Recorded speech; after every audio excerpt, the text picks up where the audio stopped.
among yourselves debate this great affair, and save the sinking state.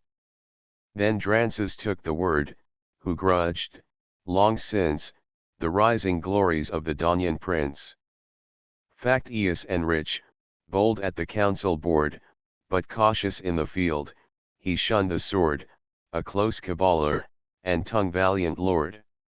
Noble his mother was, and near the throne, but, what his father's parentage, unknown. He rose, and took advantage of the times, to load young Turnus with invidious crimes. Such truths, O king, said he, your words contain, as strike the sense, and all replies are vain, nor are your loyal subjects now to seek what common needs require, but fear to speak. Let him give leave of speech, that haughty man, whose pride this unauspicious war began, for whose ambition, let me dare to say, fear set apart, though death is in my way, the plains of Latium run with blood around. So many valiant heroes bite the ground, dejected grief in every face appears, a town in mourning, and a land in tears, while he, undoubted author of our harms, the man who menaces the gods with arms, yet, after all his boasts, forsook the fight, and sought his safety in ignoble flight. Now, best of kings, since you propose to send such bounteous presents to your Trojan friend, add yet a greater at our joint request, one which he values more than all the rest, give him the fair Lavinia for his bride, with that alliance let the league be tied, and for the bleeding land a lasting peace provide. Let insolence no longer awe the throne, but, with a father's right, bestow your own. For this malignor of the general good, if still we fear his force, he must be wooed, his haughty godhead we with prayers implore, your scepter to release, and our just rights restore. O cursed cause of all our ills, must we wage wars unjust, and fall in fight, for thee? What right hast thou to rule the Latian state, and send us out to meet our certain fate? 'Tis a destructive war, from Turnus' hand our peace and public safety we demand. Let the fair bride to the brave chief remain, if not, the peace, without the pledge, is vain. Turnus, I know you think me not your friend, nor will I much with your belief contend, I beg your greatness not to give the law in others' realms, but, beaten, to withdraw. Pity your own, or pity our estate, nor twist our fortunes with your sinking fate. Your interest is, the war should never cease, but we have felt enough to wish the peace, a land exhausted to the last remains, depopulated towns, and driven plains. Yet, if desire of fame, and thirst of power, a beauteous princess, with a crown in dower, so fire your mind, in arms assert your right, and meet your foe, who dares you to the fight. Mankind, it seems, is made for you alone, we, but the slaves who mount you to the throne, a base ignoble crowd, without a name, unwept, unworthy, of the funeral flame, by duty bound to forfeit each his life, that Turnus may possess a royal wife. Permit not, mighty man, so mean a crew should share such triumphs, and detain from you the post of honor, your undoubted due. Rather alone your matchless force employ, to merit what alone you must enjoy. These words, so full of malice mixed with art, inflamed with rage the youthful hero's heart. Then, groaning from the bottom of his breast, he heved for wind, and thus his wrath expressed, you, Drances, never want a stream of words, then, when the public need requires our swords. First in the council hall to steer the state, and ever foremost in a tongue debate, while our strong walls secure us from the foe, ere yet with blood our ditches overflow, but let the potent orator declaim, and with the brand of coward blot my name, free leave is given him, when his fatal hand has covered with more core the sanguine strand, and high as mine his toe-ring trophies stand. If any doubt remains, who dares the most, let us decide it at the Trojans' cost, and issue both abreast, where honor calls. Foes are not far to seek without the walls, unless his noisy tongue can only fight, and feet were given him but to speed his flight. I beaten from the field? I forked away? Who, but so known a dastard, dares to say? Had he but even beheld the fight, his eyes had witnessed for me what his tongue denies, what heaps of Trojans by this hand were slain, and how the bloody Tiber swelled the main. All saw, but he, Arcadian troops retire in scattered squadrons, and their prince expire. The giant brothers, in their camp, have found, I was not forked with ease to quit my ground.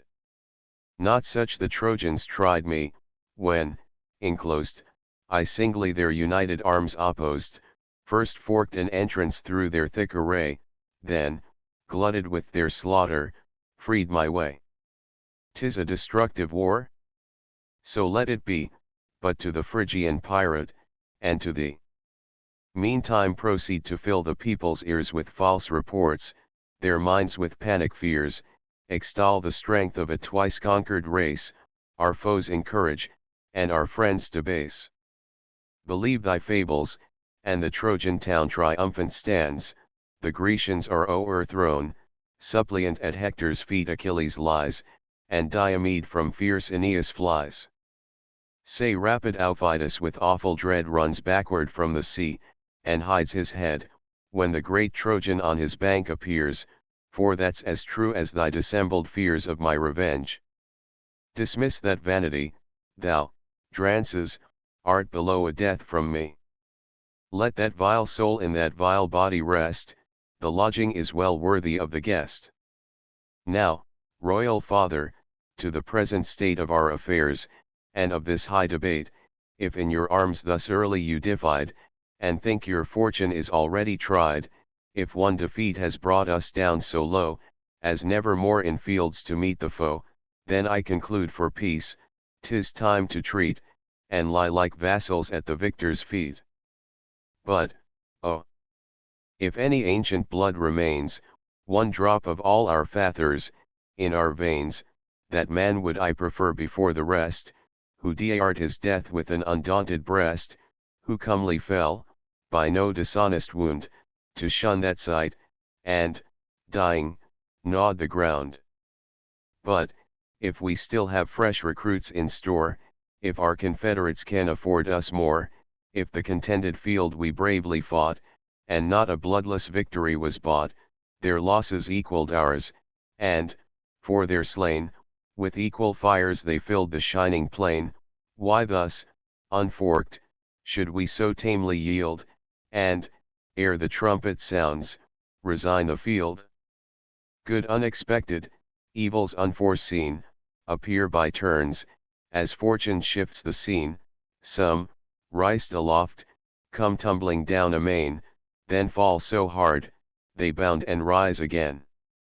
If Diomed refuse his aid to lend, the great Messapus yet remains our friend, Tolumnius, who foretells events, is ours, Italian chiefs and princes join their powers, nor least in number, nor in name the last, your own brave subjects have your cause embracked above the rest, the Volscian Amazon contains an army in herself alone, and heads a squadron, terrible to sight, with glittering shields, in brazen armor bright.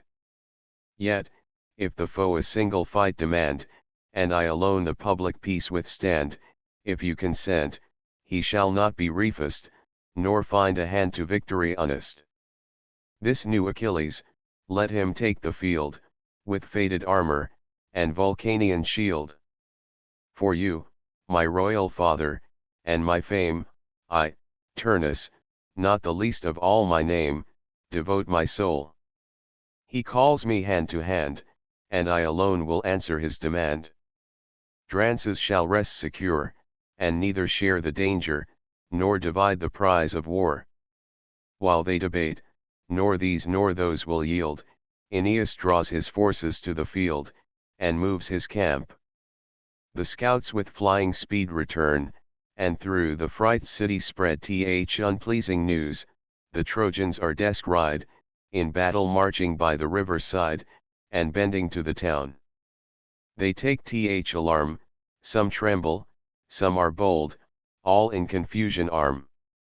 Impetuous youth press forward to the field, they clash the sword, and clatter on the shield, the fearful matrons raise a screaming cry, old feeble men with fainter groans reply, a jarring sound results, and mingles in the sky, like that of swans remurmuring to the floods, or birds of differing kinds in hollow woods.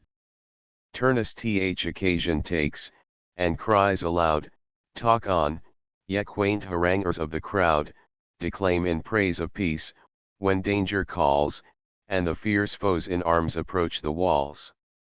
He said, and, turning short, with speedy pace, casts back a scornful glance, and quits the place.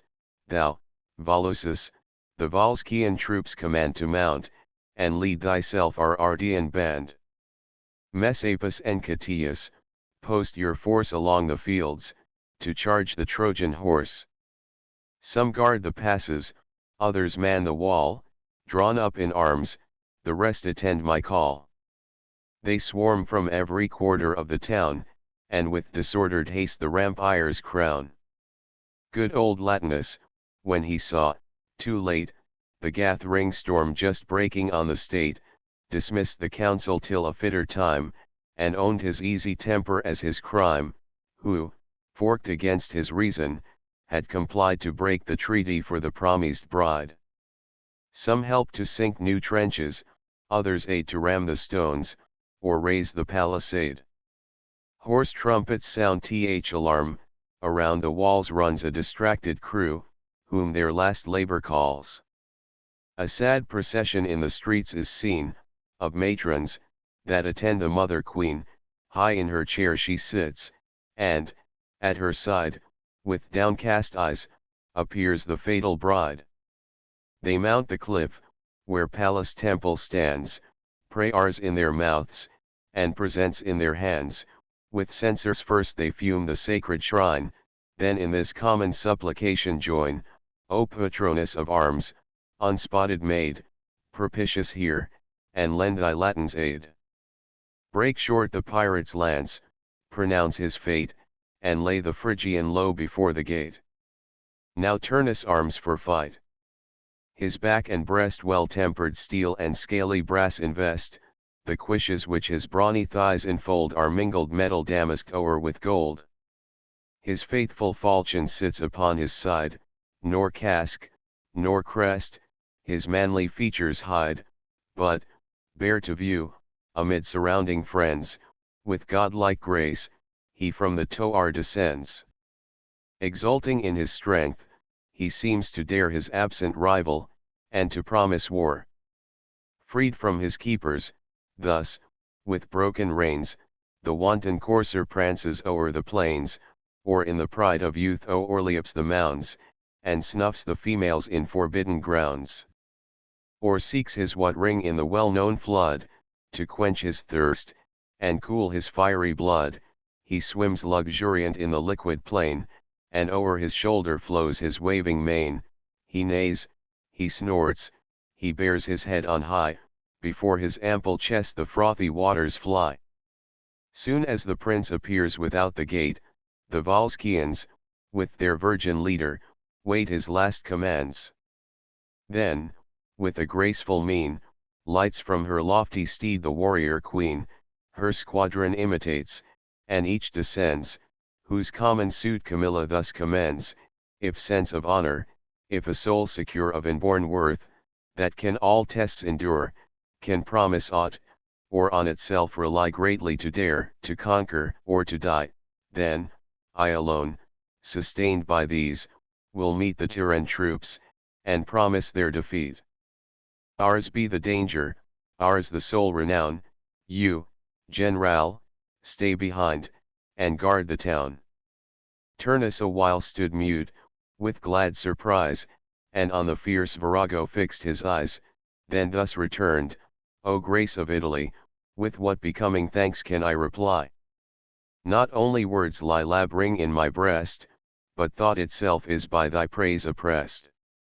Yet rob me not of all, but let me join my toils, my hazard, and my fame, with thine.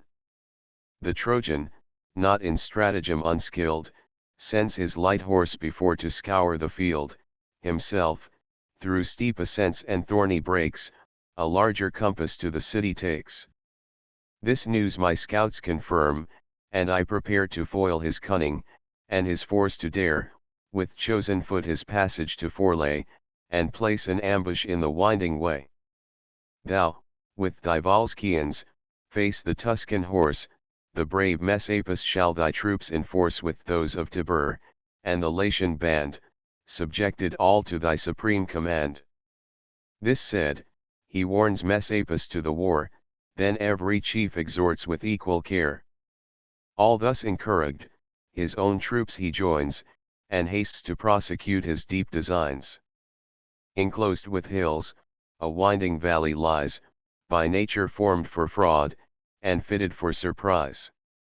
A narrow track, by human steps untrod, leads, through perplexing thorns, to this obscure abode. High o'er the vale a steepy mountain stands, whence the surveying sight the nether ground commands. The top is level, an offensive seat of war, and from the war a safe retreat, for, on the right and left, is room to press the foes at hand, or from afar distress, to drive them headlong downward, and to pour on their descending backs a stony shoar. Thither young Turnus took the well-known way, possessed the pass, and in blind ambush lay. Meantime Laotonian Phoebe, from the skies, beheld approaching war with hateful eyes, and called the light-foot Api to her aid, her most beloved and ever trusty maid. Then with a sigh began, Camilla goes to meet her death amidst her fatal foes, the nymphs I loved of all my mortal train, invested with Diana's arms, in vain. Nor is my kindness for the Virgin new, 'twas born with her, and with her years it grew. Her father Metabus, when forked away from old Privernum, for tyrannic sway, snatched up, and saved from his prevailing foes, this tender babe, companion of his woes. Casmilla was her mother, but he drowned one hissing letter in a softer sound, and called Camilla. Through the woods he flies, wrapped in his robe the royal infant lies. His foes in sight, he mends his weary pace, with shout and clamours they pursue the chase. The banks of Amasene at length he gains, the raging flood his farther flight restrains, riced o'er the borders with unusual rains. Prepared to plunge into the stream, he fears, not for himself, but for the charge he bears. Anxious, he stops a while, and thinks in haste, then, desperate in distress, resolves at last. A knotty lance of well-boiled oak he bore, the middle part with cork he covered o'er, he clossed the child within the hollow space, with twigs of bending osier bound the case, then poised the spear, heavy with human weight, and thus invoked my favor for the freight. Accept, great goddess of the woods, he said, sent by her sire, this dedicated maid. Through air she flies a suppliant to thy shrine, and the first weapons that she knows, are thine. He said, and with full force the spear he threw, above the sounding waves Camilla flew. Then, pressed by foes, he stemmed the stormy tide, and gained, by stress of arms, the farther side. His fastened spear he pulled from out the ground, and, victor of his vows, his infant nymph unbound, nor, after that, in towns which walls enclose, would trust his hunted life amidst his foes, but, rough, in open air he chose to lie, earth was his couch, his sea overing was the sky. On hills unshorn, or in a desert den, he shunned the dire society of men. A shepherd's solitary life he led, his daughter with the milk of mares he fed. The dugs of bears, and every salvage beast, he drew, and through her lips the liquor pressed. The little Amazon could scarcely go, he loads her with a quiver and a bow, and, that she might her staggering steps command, he with a slender javelin fills her hand. Her flowing hair no golden fillet bound, nor swept her trailing robe the dusty ground. Instead of these, a tiger's hide o'er spread her back and shoulders, fastened to her head. The flying dart she first attempts to fling, and round her tender temples toss the sling, then, as her strength with years increased, began to pierce aloft in air the soaring swan, and from the clouds to fetch the heron and the crane. The Tuscan matrons with each other vied, to bless their rival sons with such a bride, but she disdains their love, to share with me the sylvan shades and vowed virginity. And, oh, I wish, contented with my cares of salvage spoils, she had not sought the wars. Then had she been of my celestial train, and shunned the fate that dooms her to be slain. But since, opposing heaven's decree, she goes to find her death among forbidden foes, haste with these arms, and take thy steepy flight. Where, with the gods, averse, the Latins fight. This bow to thee, this quiver I bequeath, this chosen arrow, to revenge her death, by what her hand Camilla shall be slain, or of the Trojan or Italian train, let him not pass unpunished from the plain. Then, in a hollow cloud, myself will aid to bear the breathless body of my maid, unspoiled shall be her arms, and unprofaned her holy limbs with any human hand, and in a marble tomb laid in her native land. She said. The faithful nymph descends from high with rapid flight, and cuts the sounding sky, black clouds and stormy winds around her body fly. By this, the Trojan and the Tuscan horse, drawn up in squadrons, with united force, approach the walls, the sprightly coursers bound, press forward on their bits, and shift their ground. Shields, arms, and spears flash horribly from far, and the fields glitter with a waving war. Opposed to these, come on with furious force Messapus, Chorus, and the Latian horse, these in the body plocked, on either hand sustained and clossed by fair Camilla's band. Advancing in a line, they couch their spears, and less the middle space appears.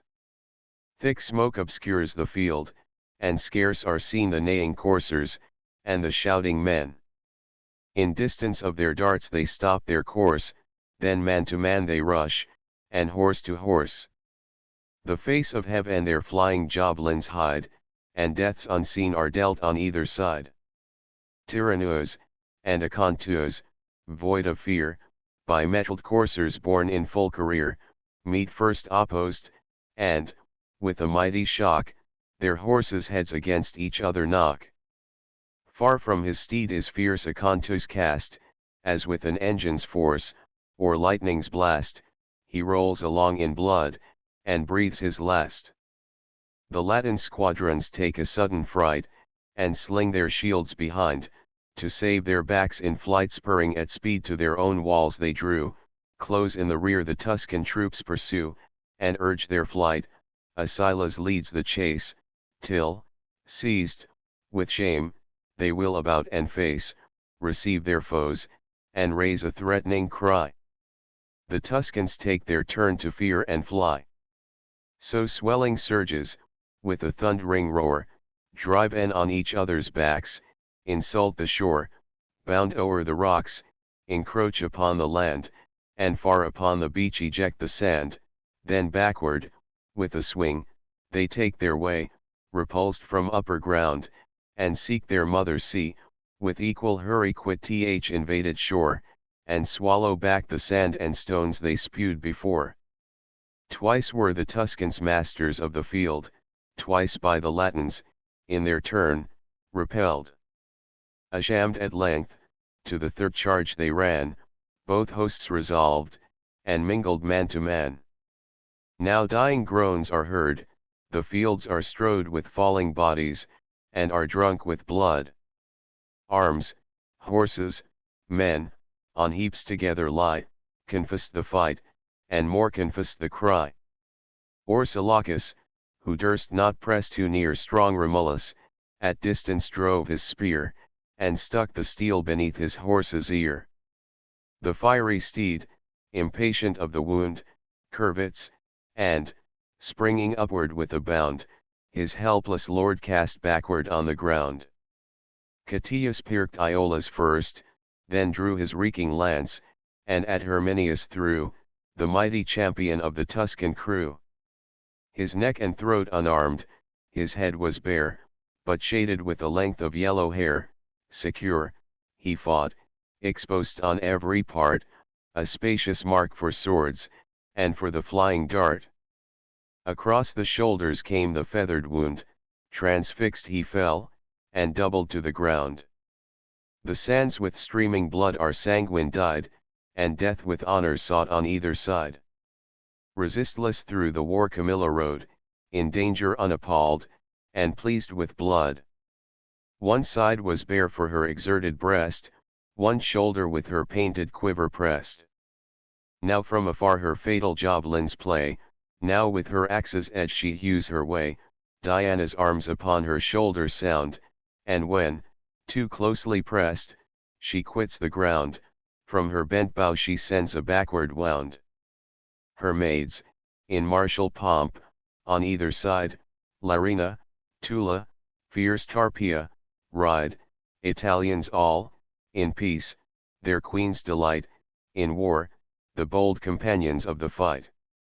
So marched the Thracian Amazons of old, when Thermodon with bloody billows rolled, such troops as these in shining arms were seen, when Theseus met in fight their maiden queen, such to the field Penthesilea led, from the fierce Virgin when the Grecians fled, with such, returned triumphant from the war, her maids with cries attend the lofty car, they clash with manly force their moony shields, with female shouts resound the Phrygian fields. Who foremost, and who last, heroic maid, on the cold earth were by thy courage laid. Thy spear, of mountain ash, Eumenius first, with fury drive in, from side to side transpirct, a purple stream came spouting from the wound, bathed in his blood he lies, and bites the ground. Liris and Pegasus at once she slew, the former, as the slackened reins he drew of his faint steed, the latter, as he stretched his arm to prop his friend, the javelin reached. By the same weapon, sent from the same hand, both fall together, and both spurn the sand. Amastrus next is added to the slain, the rest in rout she follows o'er the plain, Tereus, Harpalycus, Demophoon, and Chromes, at full speed her fury shun. Of all her deadly darts, not one she lost, each was attended with a Trojan ghost. Young Ornithus best rode a hunter steed, swift for the chase, and of Apulian breed.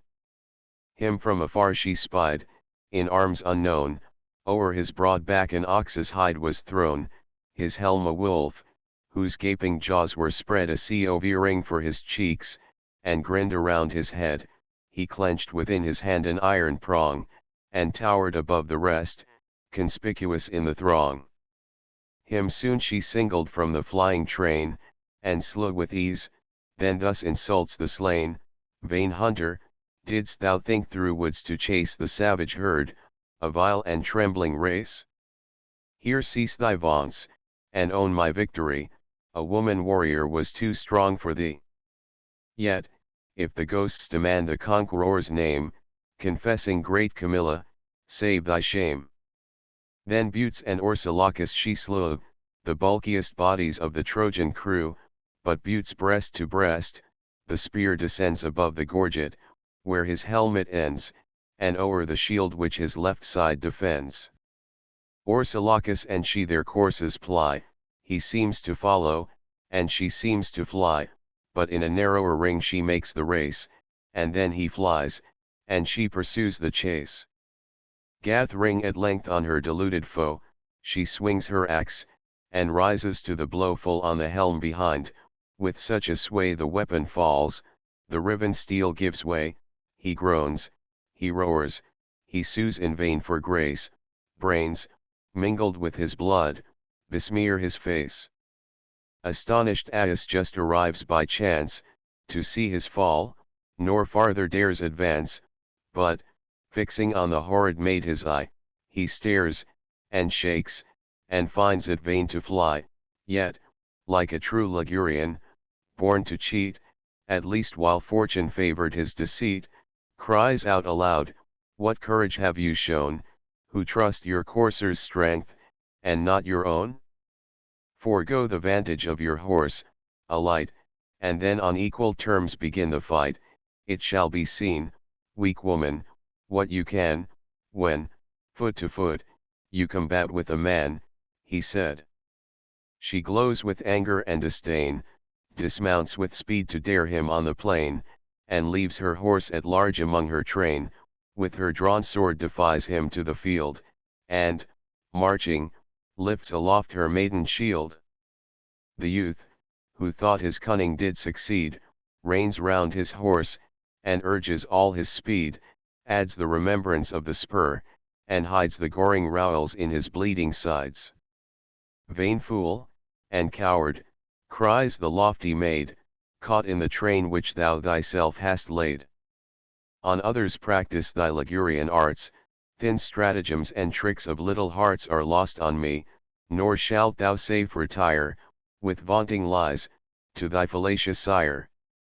At this, so fast her flying feet she sped, that soon she strained beyond his horse's head, then turning short, at once she seized the rein, and laid the boaster grovelling on the plain. Not with more ease the falcon, from above, trusses in middle air the trembling dove, then plumes the prey, in her strong pounces bound, the feathers, foul with blood, come tumbling to the ground. Now mighty Jove, from his superior height, with his broad eye surveys th unequal fight. He fires the breast of Tarshan with disdain, and sends him to redeem th abandoned plain. Betwixt the broken ranks the Tuscan rides, and these encourages, and those he chides, recalls each leader, by his name, from flight, renews their ardor, and restores the fight.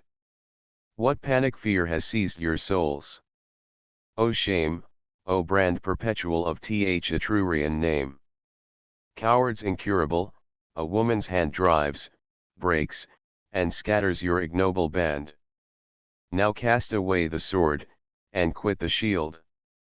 What use of weapons which you dare not wield? Not thus you fly your female foes by night, nor shun the feast, when the full bowls invite, when to fat offerings the glad augur calls, and the shrill hornpipe sounds to bacchanals. These are your studied cares, your lewd delight, swift to debauch, but slow to manly fight. Thus having said, he spurs amid the foes, not managing the life he meant to lose. The first he found he seized with headlong haste, in his strong gripe, and clasped around the waist, 'twas Venulus, whom from his horse he tore, and, laid athwart his own, in triumph bore. Loud shouts ensue, the Latins turn their eyes, and view th unusual sight with vast surprise. The fiery Tarshan, flying o'er the plains, pressed in his arms the pond rouse prey sustains, then, with his shortened spear, explores around his jointed arms, to fix a deadly wound. Nor less the captive struggles for his life, he writhes his body to prolong the strife, and, fencing for his naked throat, exerts his utmost vigor, and the point averts. So stoops the yellow eagle from on high, and bears a speckled serpent through the sky, fastening his crooked talons on the prey. The prina hisses through the liquid way, resists the royal hawk, and, though oppressed, she fights in volumes, and erects her crest. Turned to her foe, she stiffens every scale, and shoots her forky tongue, and whisks her threatening tail. Against the victor, all defense is weak, th imperial bird still plies her with his beak, he tears her bowels, and her breast he gores, then claps his pinions, and securely soars.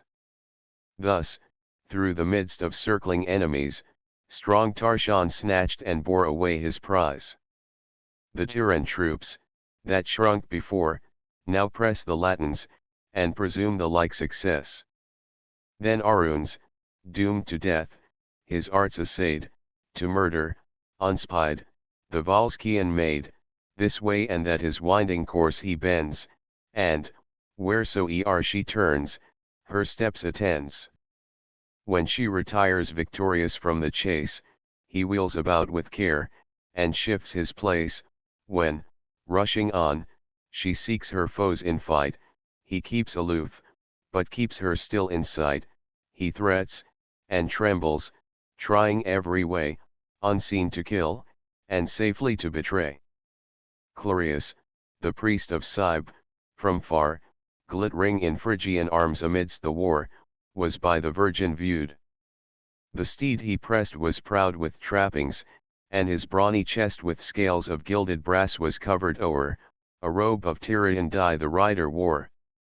With deadly wounds he galled the distant foe, Gnossian his shafts, and Lycian was his bow, a golden helm his front and head surrounds, a gilded quiver from his shoulder sounds.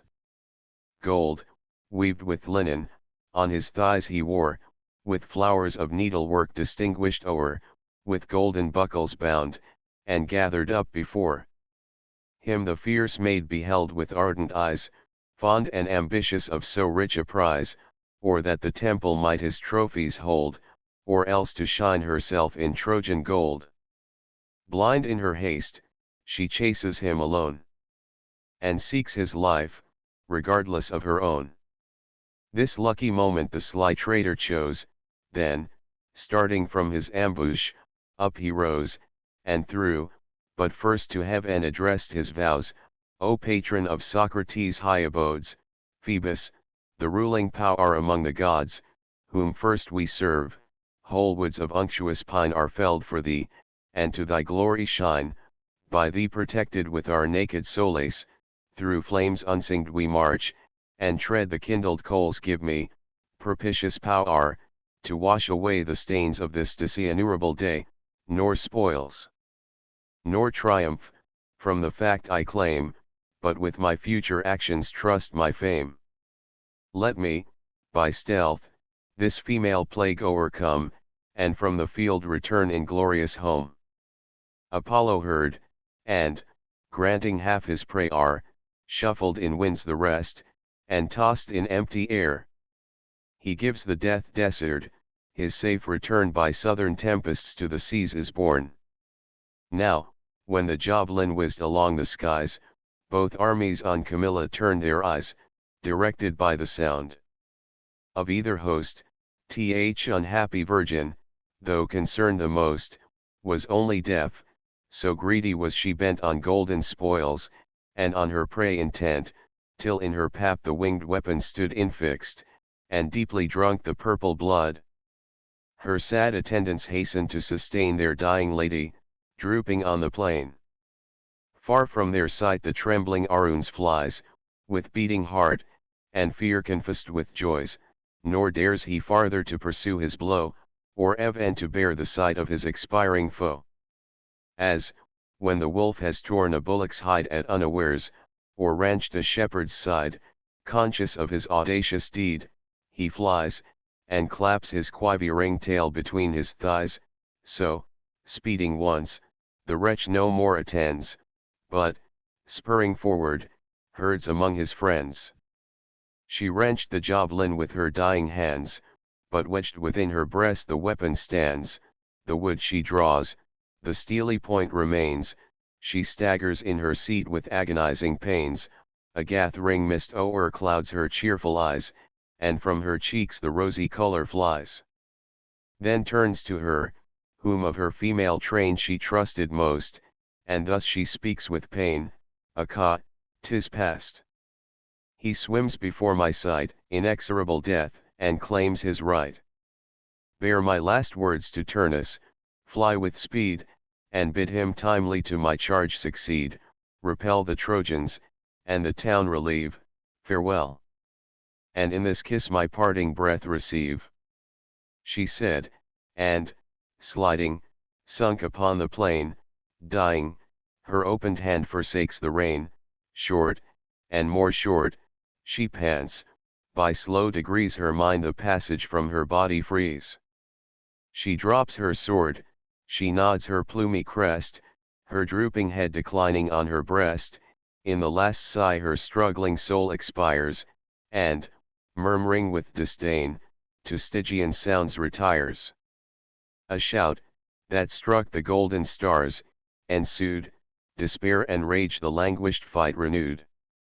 The Trojan troops and Tuscans, in a line, advance to charge, the mixed Arcadians join.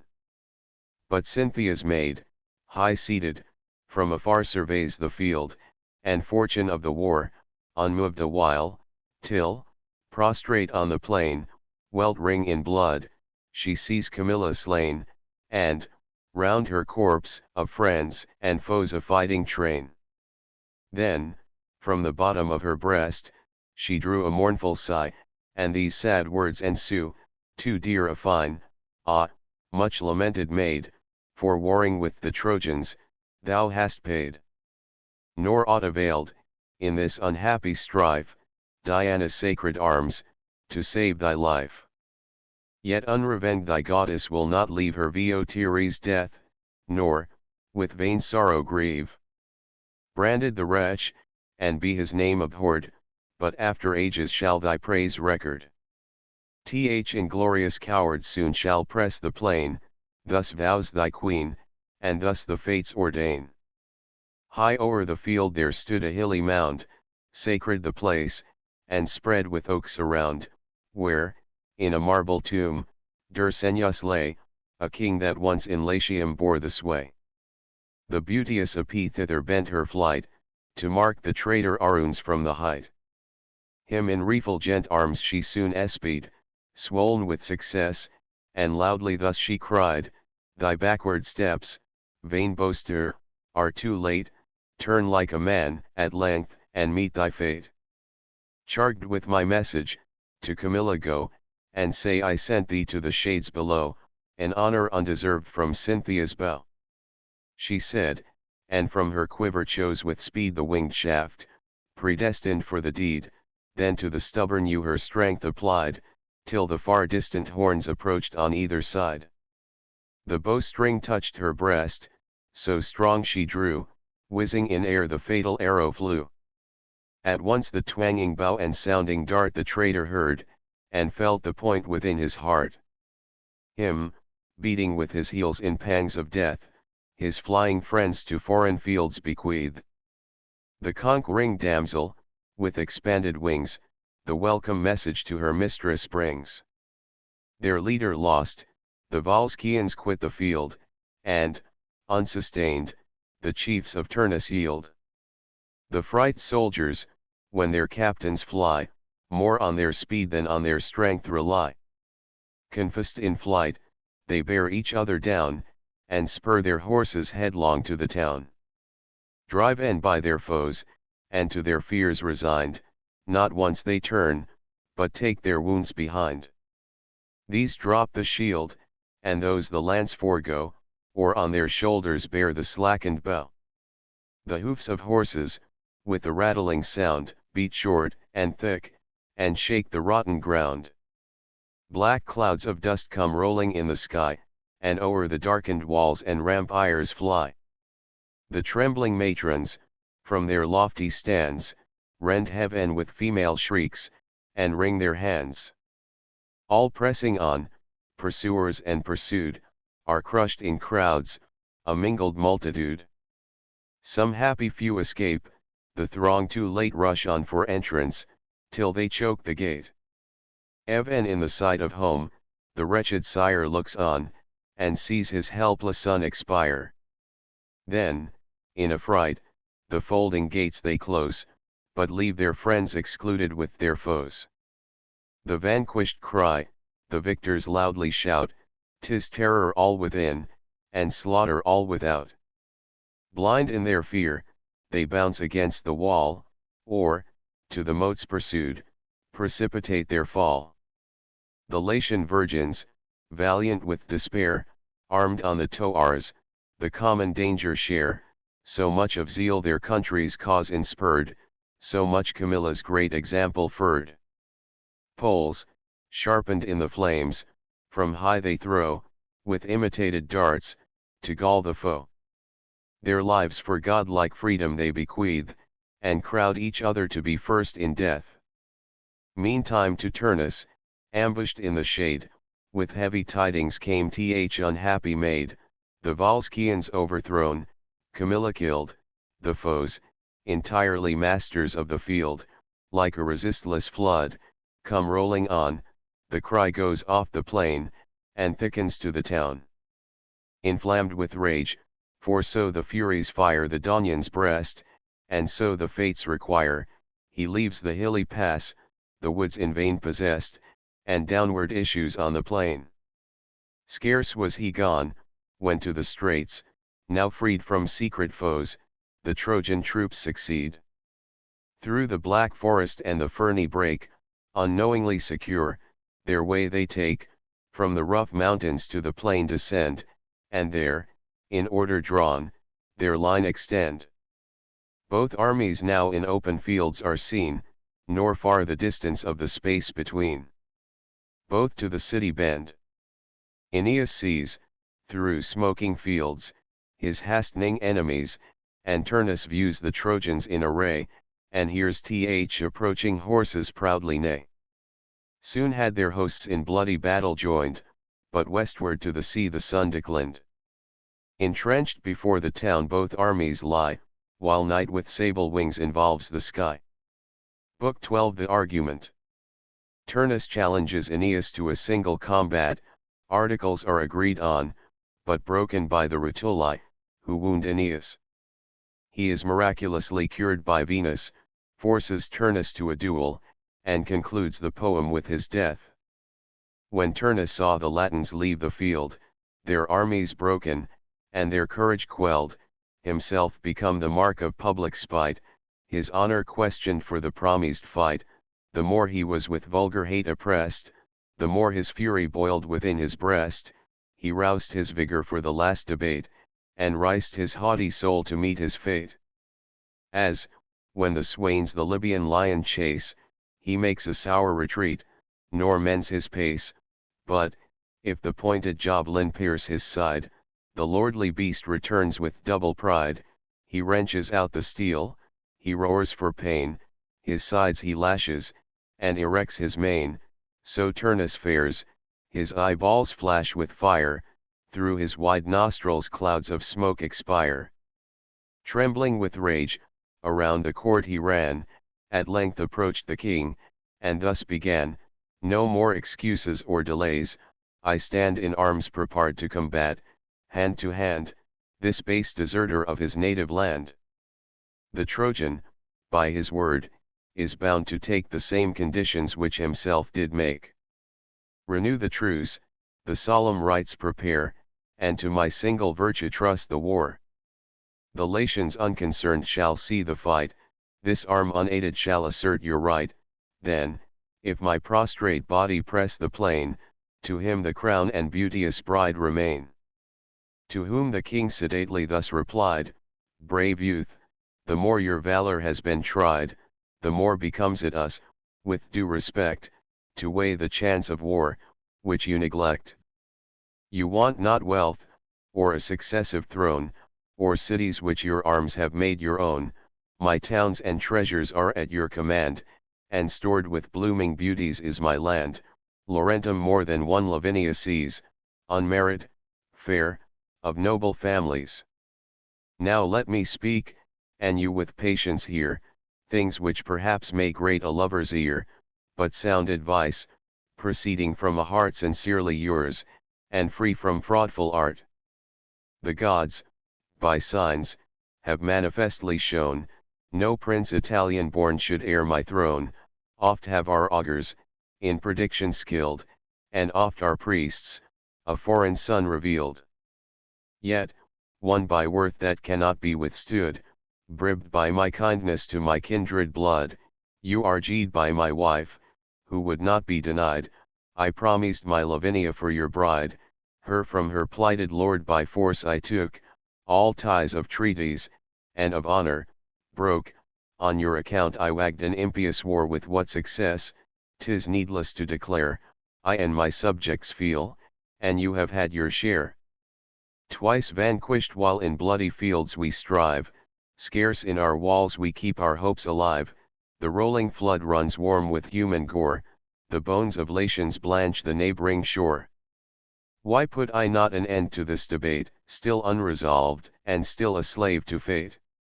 If Turnus' death a lasting peace can give, why should I not procure it whilst you live? Should I to doubtful arms your youth betray, what would my kinsmen, the Rutulians, say? And, should you fall in fight, which heaven defend? How curse the cause which hastened to his end the daughter's lover and the father's friend? Weigh in your mind the various chance of war, pity your parent's age, and ease his care. Such balmy words he poured, but all in vain, the proffered medicina but provoked the pain. The wrathful youth, disdaining the relief, with intermitting sobs thus vents his grief, the care, O best of fathers, which you take for my concerns, at my desire forsake. Permit me not to languish out my days, but make the best exchange of life for praise. This arm, this lance, can well dispute the prize, and the blood follows, where the weapon flies. His goddess mother is not near, to shroud the flying coward with an empty cloud. But now the queen, who feared for Turnus' life, and loathed the hard conditions of the strife, held him by force, and, dying in his death, in these sad accents gave her sorrow breath, O Turnus, I adjure thee by these tears, and whatever price Amata's honor bears within thy breast, since thou art all my hope, my sickly mind's repose, my sinking age's prop, since on the safety of thy life alone depends Latinus, and the Latian throne, refuse me not this one, this only prayer, to waive the combat, and pursue the war. Whatever chance attends this fatal strife, think it includes, in thine, Amata's life. I cannot live a slave, or see my throne usurped by strangers or a Trojan son. At this, a flood of tears Lavinia shed, a crimson blush her beauteous face o'er spread, varying her cheeks by turns with white and red. The driving colors, never at a stay, run here and there, and flush, and fade away. Delightful change. Thus Indian forêt shows, which with the bordering paint of purple glows, or lilies damasked by the neighboring rose. The lover gazed, and, burning with desire, the more he looked, the more he fed the fire, revenge, and jealous rage, and secret spite, roll in his breast, and rouse him to the fight. Then fixing on the queen his ardent eyes, firm to his first intent, he thus replies, O mother, do not by your tears prepare such boding omens, and prejudge the war. Resolved on fight, I am no longer free to shun my death, if heaven my death decree. Then turning to the herald, thus pursues, Go, greet the Trojan with ungrateful news, denounce from me, that, when tomorrow's light shall gild the heavens, he need not urge the fight, the Trojan and Rutulian troops no more shall die, with mutual blood, the Latian shore, our single swords the quarrel shall decide, and to the victor be the beauteous bride. He said, and striding on, with speedy pace, he sought his coursers of the Thracian race. At his approach they toss their heads on high, and, proudly neighing, promise victory. The sires of these Orethi sent from far, to grace Pylaemus, when he went to war. The drifts of Thracian snows were scarce so white, nor northern winds in fleetness matched their flight. Officious grooms stand ready by his side, and some with combs their flowing manes divide, and others stroke their chests and gently soothe their pride. He sheathed his limbs in arms, a tempered mass of golden metal those, and mountain brass. Then to his head his glittering helm he tied, and girt his faithful falchion to his side. In his Aeneid forge, the god of fire that falchion labored for the hero's sire, immortal keenness on the blade bestowed, and plunged it hissing in the Stygian flood. Propped on a pillar, which the ceiling bore, was plocked the lance Auruncan actor wore, which with such force he brandished in his hand, the tough ash trembled like an osier wand, then cried, O pond rouse spoil of actor slain, and never yet by Turnus tossed in vain, fail not this day thy wonted force, but go, sent by this hand, to pierce the Trojan foe. Give me to tear his corslet from his breast, and from that eunuch head to rend the crest, dragged in the dust, his frizzled hair to soil, hot from the vexing iron, and smeared with fragrant oil. Thus while he raves, from his wide nostrils flies a fiery steam, and sparkles from his eyes. So fares the bull in his loved female's sight, proudly he bellows, and preludes the fight, he tries his goring horns against a tree, and meditates his absent enemy, he pushes at the winds, he digs the strand with his black hoofs, and spurns the yellow sand. Nor less the Trojan, in his Lemnian arms, to future fight his manly courage warms, he whets his fury, and with joy prepares to terminate at once the lingering wars, to cheer his chiefs and tender son, relates what heaven had promised, and expounds the fates. Then to the Latian king he sends, to cease the rage of arms, and ratify the peace. The morn ensuing, from the mountain's height, had scarcely spread the skies with rosy light, ethereal coursers, bounding from the sea, from out their flaming nostrils breathed the day, when now the Trojan and Rutulian guard, in friendly labor joined, the list prepared. Beneath the walls they measure out the space, then sacred altars rear, on sods of grass, where, with religious rites their common gods they place. In purest white the priests their heads attire, and living waters bear, and holy fire, and, o'er their linen hoods and shaded hair, long twisted wreaths of sacred vervain wear.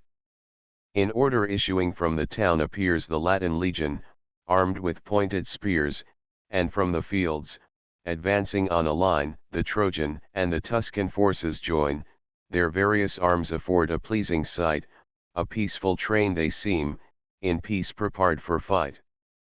Betwixt the ranks the proud commanders ride, glittering with gold, and vests in purple dyed, here Mnestheus, author of the Memmian line, and there Messapus, born of seed divine.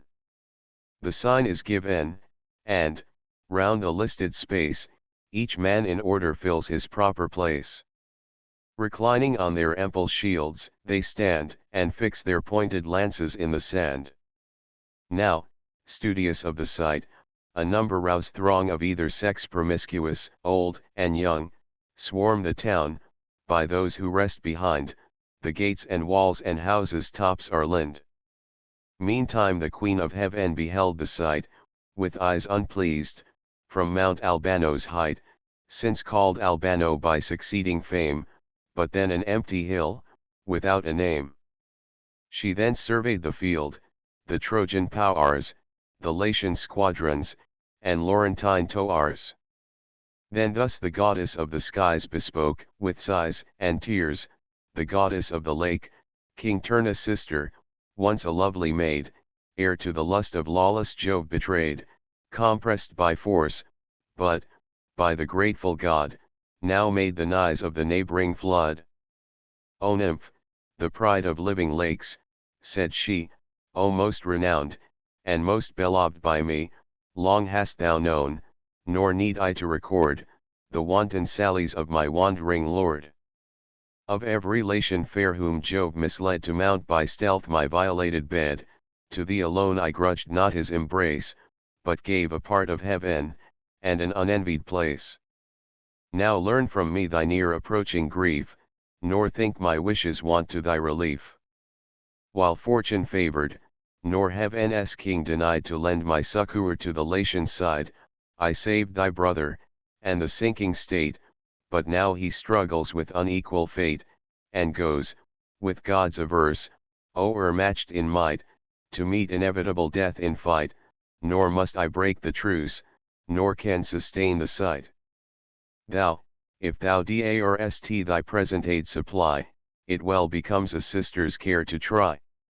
At this the lovely nymph, with grief oppressed, thrice tore her hair, and beat her comely breast.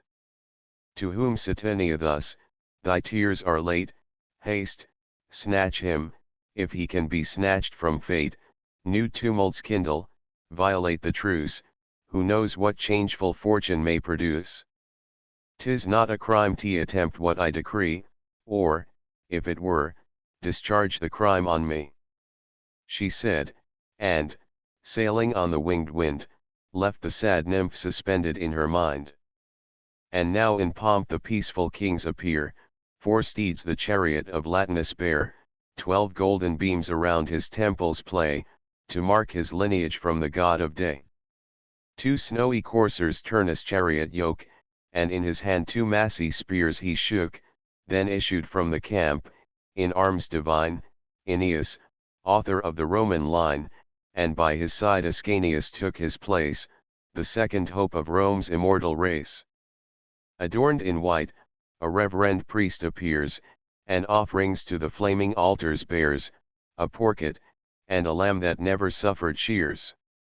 Then to the rising sun he turns his eyes, and strews the beasts, designed for sacrifice, with salt and meal, with like officious care he marks their foreheads, and he clips their hair. Betwixt their horns the purple wine he sheds, with the same generous juice the flame he feeds. Aeneas then unsheathed his shining sword, and thus with pious prayers the gods adored, all-seeing Sun, and thou, Ausonian soil, for which I have sustained so long a toil, thou, King of heaven, and thou, the Queen of air, propitious now, and reconciled by prayer, thou, God of war, whose unresisted sway the labors and events of arms obey, ye living fountains, and ye running floods, all powers of ocean, all ethereal gods, hear, and bear record, if I fall in field, or, recreant in the fight, to Turnus yield, my Trojans shall increase Evander's town, Ascanius shall renounce th Ausonian crown, all claims, all questions of debate, shall cease, nor he, nor they, with force infringe the peace. But, if my juster arms prevail in fight, as sure they shall, if I divine aright, my Trojans shall not o'er th Italians reign, both equal, both unconquered shall remain, joined in their laws, their lands, and their abodes, I ask but altars for my weary gods. The care of those religious rites be mine, the crown to King Latinus I resign, his be the sovereign sway. Nor will I share his power in peace, or his command in war. For me, my friends another town shall frame, and bless the rising Toars with fair Lavinia's name. Thus he. Then, with erected eyes and hands, the Latian king before his altar stands. By the same heaven, said he, and earth, and main, and all the powers that all the three contain, by hell below, and by that upper God whose thunder signs the peace, who seals it with his nod, so let Latona's double offspring hear, and double-fronted Janus, what I swear, I touch the sacred altars, touch the flames, and all those powers attest, and all their names, whatever chance befall on either side, no term of time this union shall divide, no force, no fortune, shall my vows unbind, or shake the steadfast tenor of my mind, not though the circling seas should break their bound, o'erflow the shores, or sap the solid ground, not though the lamps of heaven their spheres forsake, hurled down, and hissing in the nether lake, even as this royal scepter, for he bore a scepter in his hand, shall never more shoot out in branches, or renew the birth, an orphan now, cut from the mother earth by the keen axe, disinured of its hair, and caught in brass, for Latian kings to bear. When thus in public view the peace was tied with solemn vows, and sworn on either side, all dues performed which holy rites require, the victim beasts are slain before the fire, the trembling entrails from their bodies torn, and to the fattened flames in chargers borne. Already the Rutulians deem their man o'ermatched in arms, before the fight began.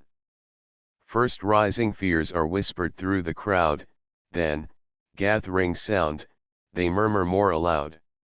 Now, side to side, they measure with their eyes the champion's bulk, their sinews, and their size. The nearer they approach, the more is known th apparent disadvantage of their own. Turnus himself appears in public sight conscious of fate, desponding of the fight. Slowly he moves, and at his altar stands with eyes dejected, and with trembling hands, and, while he mutters undistinguished prayers, a livid deadness in his cheeks appears.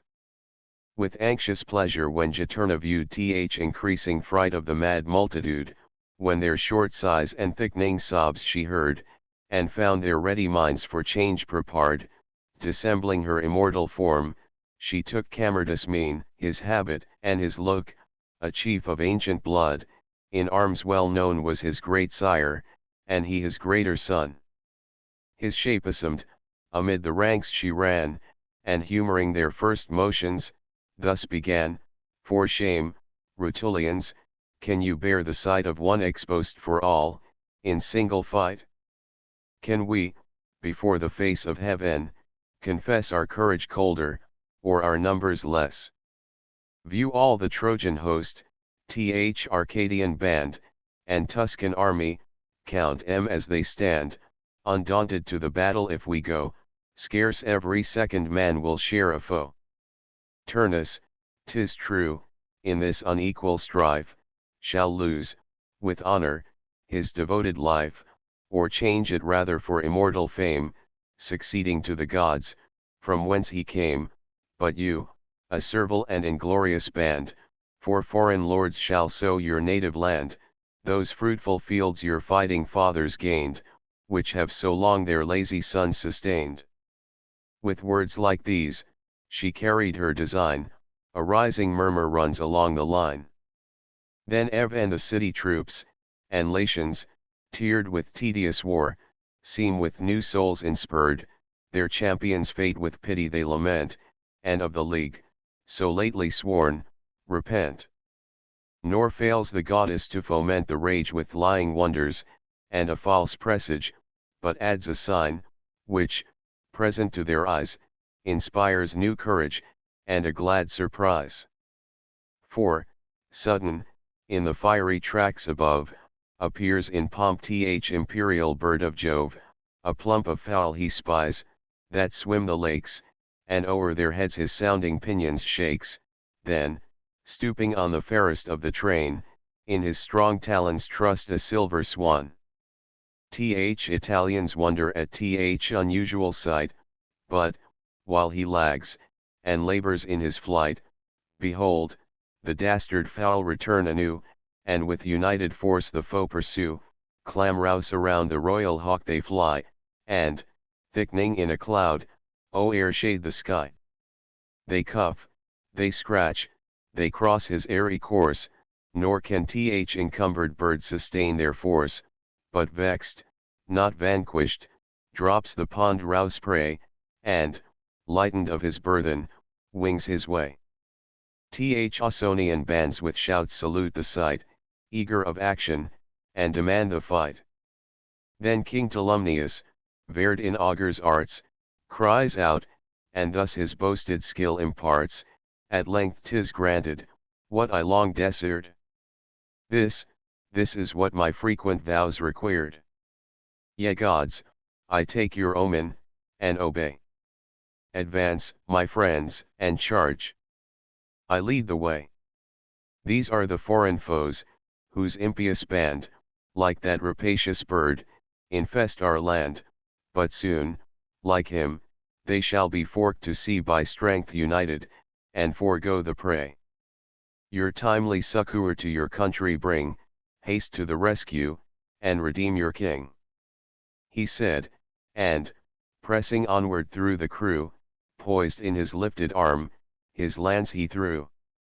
The winged weapon, whistling in the wind, came driving on, nor missed the mark designed. At once the cornel rattled in the skies, at once tumultuous shouts and clamours rise. 9 brothers in a goodly band there stood, born of Arcadian mixed with Tuscan blood, Gylippus' sons. The fatal javelin flew, aimed at the midmost of the friendly crew. A passage through the jointed arms it found, just where the belt was to the body bound, and struck the gentle youth extended on the ground. Then, furred with pious rage, the generous train run madly forward to revenge the slain. And some with eager haste their javelins throw, and some with sword in hand assault the foe. The wished insult the Latin troops embrace, and meet their ardour in the middle space. The Trojans, Tuscans, and Arcadian line, with equal courage obviate their design. Peace leaves the violated fields, and hate both armies urges to their mutual fate. With impious haste their altars are o'erturned, the sacrifice half broiled, and half unburned. Thick storms of steel from either army fly, and clouds of clashing darts obscure the sky. Brands from the fire are missive weapons made, with chargers, bowls, and all the priestly trade. Latinus, fright, hastens from the fray, and bears his unregarded gods away. These on their horses vault, those yoke the car, the rest, with swords on high, run headlong to the war. Messapus, eager to confound the peace, spurred his hot courser through the fighting press, at King Alcestis, by his purple known a Tuscan prince, and by his regal crown, and, with a shock encountering, bore him down. Backward he fell, and, as his fate designed, the ruins of an altar were behind.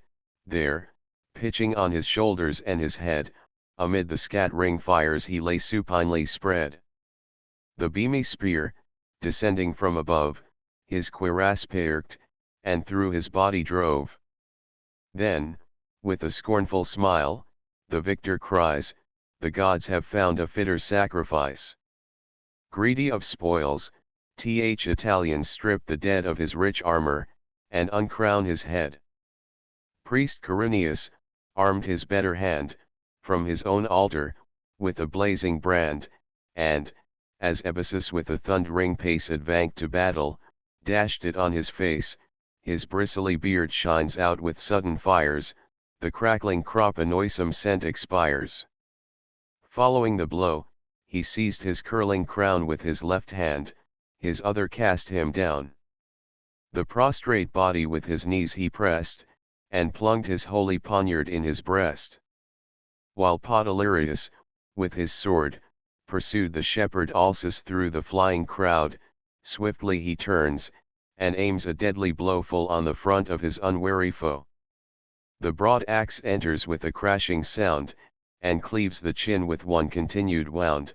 Warm blood, and mingled brains, besmear his arms around an iron sleep his stupid eyes oppressed, and sealed their heavy lids in endless rest.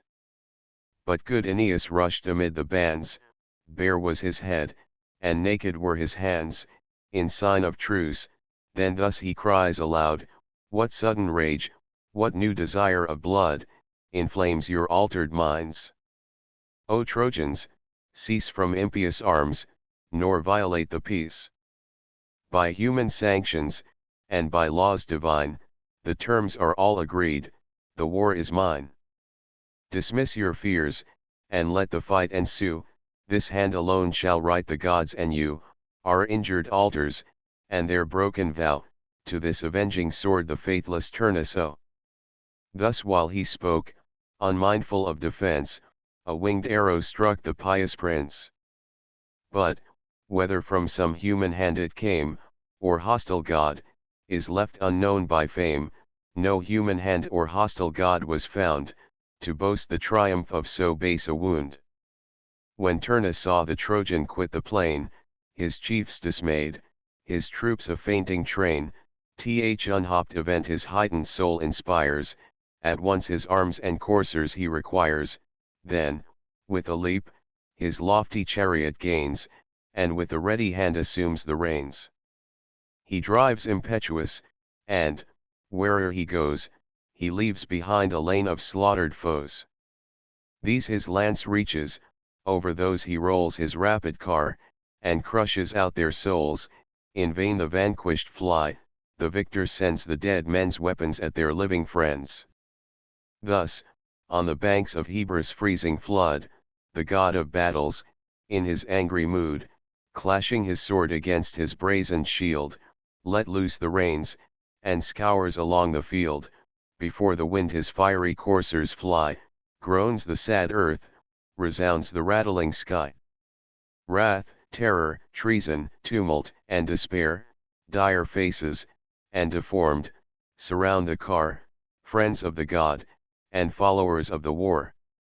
With fury not unlike, nor less disdain, exulting Turnus flies along the plain, his smoking horses, at their utmost speed, he lashes on, and urges o'er the dead.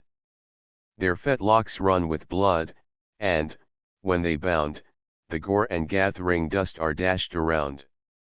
Timorous and Philus, masters of the war, he killed at hand, but Sthenelus afar, from far the sons of Imbracus he slew. Glaucus and Lades, of the Lycian crew, both taught to fight on foot, in battle joined, or mount the courser that outstrips the wind. Meantime Euaems, vaunting in the field, new-furred the Trojans, and their foes repelled. This son of Dolon bore his grandsire's name, but emulated more his father's fame. His guileful father, sent a nightly spy, the Grecian camp and order to descry, hard enterprise. And well he might require Achilles' car and horses, for his hire, but, met upon the scout, Aetolian prince in death bestowed a juster recompense.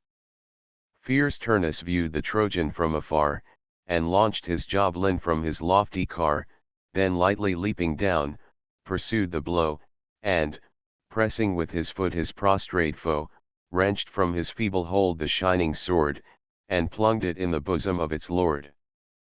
Possess, said he, the fruit of all thy pains, and measure, at thy length, our Latian plains. Thus are my foes rewarded by my hand, thus may they build their town, and thus enjoy the land. Then Dares, Butes, Sybaris he slew, whom o'er his neck his floundering courser threw. As when loud Boreas, with his blustering train, stoops from above, incumbent on the main, where'er he flies, he drives the wrack before, and rolls the billows on Aegean shore, so, where resistless Turnus takes his course, the scattered squadrons bend before his force, his crest of horse's hair is blown behind by adverse air, and rustles in the wind. This haughty Phaeacus saw with high disdain, and, as the chariot rolled along the plain, light from the ground he leapt, and seized the rein. Thus hung in air, he still retained his hold, the coursers fright, and their course controlled. The lance of Turnus reached him as he hung, and pierced his plated arms, but passed along, and only razed the skin. He turned, and held against his threatening foe his ample shield, then called for aid, but, while he cried in vain, the chariot bore him backward on the plain. He lies revered, the victor king descends, and strikes so justly where his helmet ends, he lops the head. The Latian fields are drunk with streams that issue from the bleeding trunk. While he triumphs, and while the Trojans yield, the wounded prince is forked to leave the field.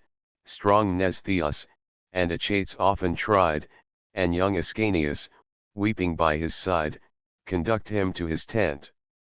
Scarce can he rear his limbs from earth, supported on his spear. Resolved in mind, regardless of the smart, he tugs with both his hands, and breaks the dart. The steel remains. No readier way he found to draw the weapon, than to enlarge the wound. Eager of fight, impatient of delay, he begs, and his unwilling friends obey. Iope was at hand to prove his art, whose blooming youth so furred Apollo's heart, that, for his love, he proffered to bestow his tuneful harp and his unerring bow. The pious youth, more studious how to save his aged sire, now sinking to the grave, preferred the power of plants, and silent praise of healing arts, before Phoebean bays. Propped on his lance the pensive hero stood, and heard, and saw, unmoved, the mourning crowd. The famed physician tucks his robes around with ready hands, and hastens to the wound. With gentle touches he performs his part, this way and that, soliciting the dart, and exercises all his heavenly art. All softening simples, known of sovereign use, he presses out, and pours their noble juice. These first infest, to lenify the pain, he tugs with pincers, but he tugs in vain. Then to the patron of his art he prayed, the patron of his art refused his aid.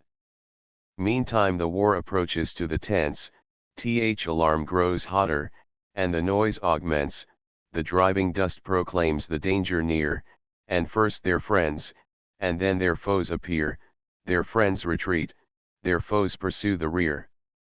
The camp is filled with terror and affright, the hissing shafts within the trench alight, an undistinguished noise ascends the sky, the shouts of those who kill, and groans of those who die.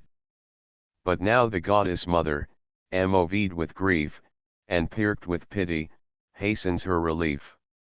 A branch of healing dittany she brought, which in the Cretan fields with care she sought, rough is the stem, which woolly leaves surround, the leaves with flowers, the flowers with purple crowned, well known to wounded goats, a sure relief to draw the pointed steel, and ease the grief. This vena springs, in clouds involved, and brews extracted liquor with ambrosian dews, and odorous panacea. Unseen she stands, tempering the mixture with her heavenly hands, and pours it in a bowl, already crowned with juice of medicinal herbs prepared to bathe the wound. The leech, unknowing of superior art which aids the cure, with this foments the part, and in a moment sees the raging smart. Stanched is the blood, and in the bottom stands, the steel, but scarcely touched with tender hands, moves up, and follows of its own accord, and health and vigor are at once restored. Iop first perceived the closing wound, and first the footsteps of a god he found.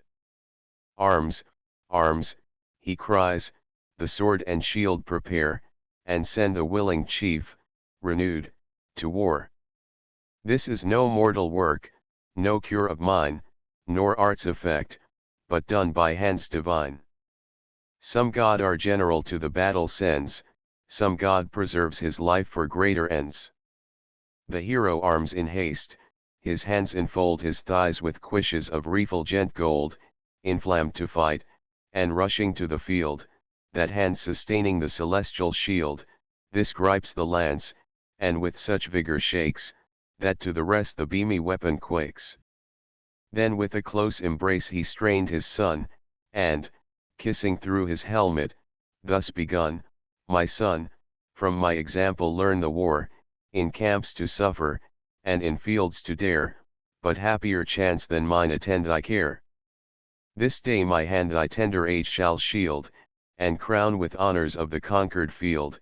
Thou, when thy riper years shall send thee forth to toils of war, be mindful of my worth, assert thy birthright, and in arms be known, for Hector's nephew, and Aeneas' son. He said, and, striding, issued on the plain. Antus and Mnestheus, and a number rouse train, attend his steps, the rest their weapons take, and, crowding to the field, the camp forsake. A cloud of blinding dust is rised around, labors beneath their feet the trembling ground.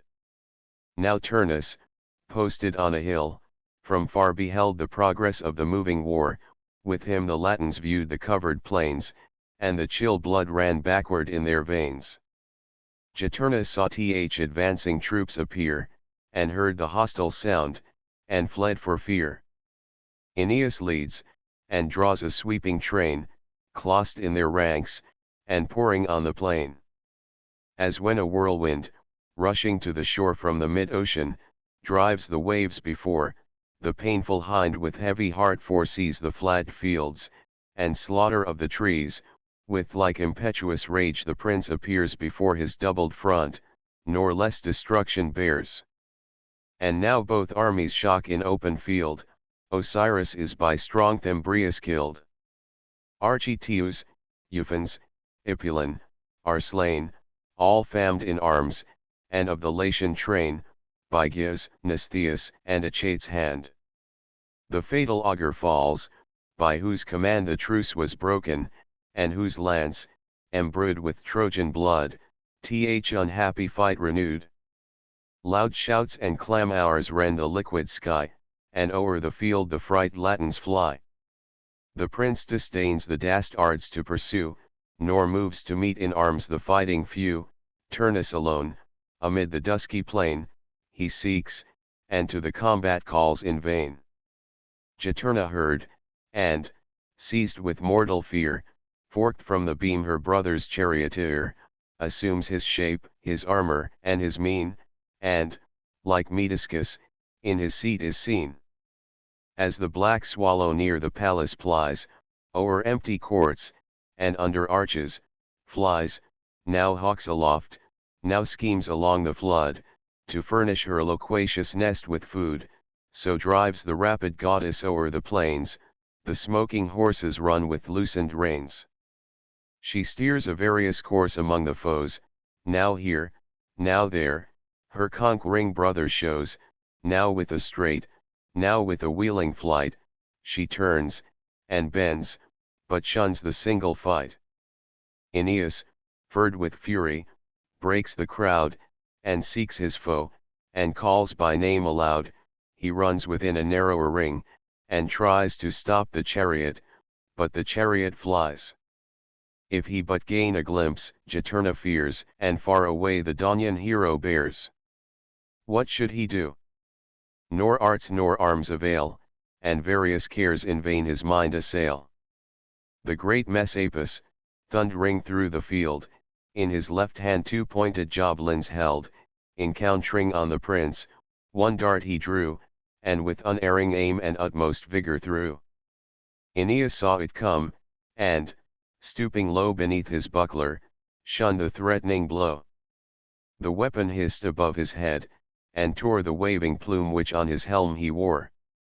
Forced by this hostile act, and furred with spite, that flying Turnus still declined the fight, the prince, whose piety had long repelled his inborn ardour, now invades the field, invokes the powers of violated peace, their rights and injured altars to redress, then, to his rage abandoning the rein, with blood and slaughtered bodies fills the plain. What God can tell, what numbers can display, the various labors of that fatal day, what chiefs and champions fell on either side, in combat slain, or by what deaths they died, whom Turnus, whom the Trojan hero killed, who shard the fame and fortune of the field. Jove, couldst thou view, and not avert thy sight, 2 jarring nations joined in cruel fight, whom leagues of lasting love so shortly shall unite. Aeneas first Rutulian succor found, whose valour made the Trojans quit their ground, betwixt his ribs the javelin drove so just, it reached his heart, nor needs a second thrust. Now Turnus, at 2 blows, 2 brethren slew, first from his horse fierce Amycus he threw, then, leaping on the ground, on foot assailed Deors, and in equal fight prevailed. Their lifeless trunks he leaves upon the place, their heads, distilling gore, his chariot grace. 3 cold on earth the Trojan hero threw, whom without respite at one charge he slew, Cethegus, Tanus, Tagus, fell oppressed, and sad Onethes, added to the rest, of Theban blood, whom Peridia bore. Turnus 2 brothers from the Lycian shore, and from Apollo's fane to battle sent, o'erthrew, nor Phoebus could their fate prevent. Peaceful Menoetes after these he killed, who long had shunned the dangers of the field, on Lerna's lake a silent life he led, and with his nets and angle earned his bread, nor pompous cares, nor palaces, he knew, but wisely from th infectious world withdrew. Poor was his house, his father's painful hand discharged his rent, and ploughed another's land. As flames among the lofty woods are thrown on different sides, and both by winds are blown, the laurels crackle in the sputtering fire, the fright sylvans from their shades retire, or as two neighboring torrents fall from high, rapid they run, the foamy waters fry, they roll to sea with unresisted force, and down the rocks precipitate their course, not with less rage the rival heroes take their different ways, nor less destruction make. With spears afar, with swords at hand, they strike, and zeal of slaughter fires their souls alike. Like them, their dauntless men maintain the field, and hearts are perked, unknowing how to yield, they blow for blow return, and wound for wound, and heaps of bodies raise the level ground. Murranus, boasting of his blood, that springs from a long royal race of Latian kings, is by the Trojan from his chariot thrown, crushed with the weight of an unwieldy stone, betwixt the wheels he fell, the wheels, that bore his living load, his dying body tore. His starting steeds, to shun the glittering sword, paw down his trampled limbs, forgetful of their lord. Fierce Hylas threatened high, and, face to face, affronted Turnus in the middle space, the prince encountered him in full career, and at his temples aimed the deadly spear, so fatally the flying weapon sped, that through his brazen helmet pierced his head. Nor, Cisseus, couldst thou scape from Turnus' hand, in vain the strongest of th Arcadian band, nor to Cupontus could his gods afford availing aid against th Aenean sword, which to his naked heart pursued the course, nor could his plated shield sustain the force. Iolaus fell, whom not the Grecian powers, nor great subverter of the Trojan towers, were doomed to kill, while heaven prolonged his date, but who can pass the bounds, prefixed by fate? In Hyliernesses, and in Troy, he held 2 palaces, and was from each expelled. Of all the mighty man, the last remains a little spot of foreign earth contains. And now both hosts their broken troops unite in equal ranks, and mix in mortal fight. Ceres thus and undaunted Mnestheus join the Trojan, Tuscan, and Arcadian line, sea-born Messapus, with Atenas, heads the Latin squadrons, and to battle leads. They strike, they push, they throng the scanty space, resolved on death, impatient of disgrace, and, where one falls, another fills his place.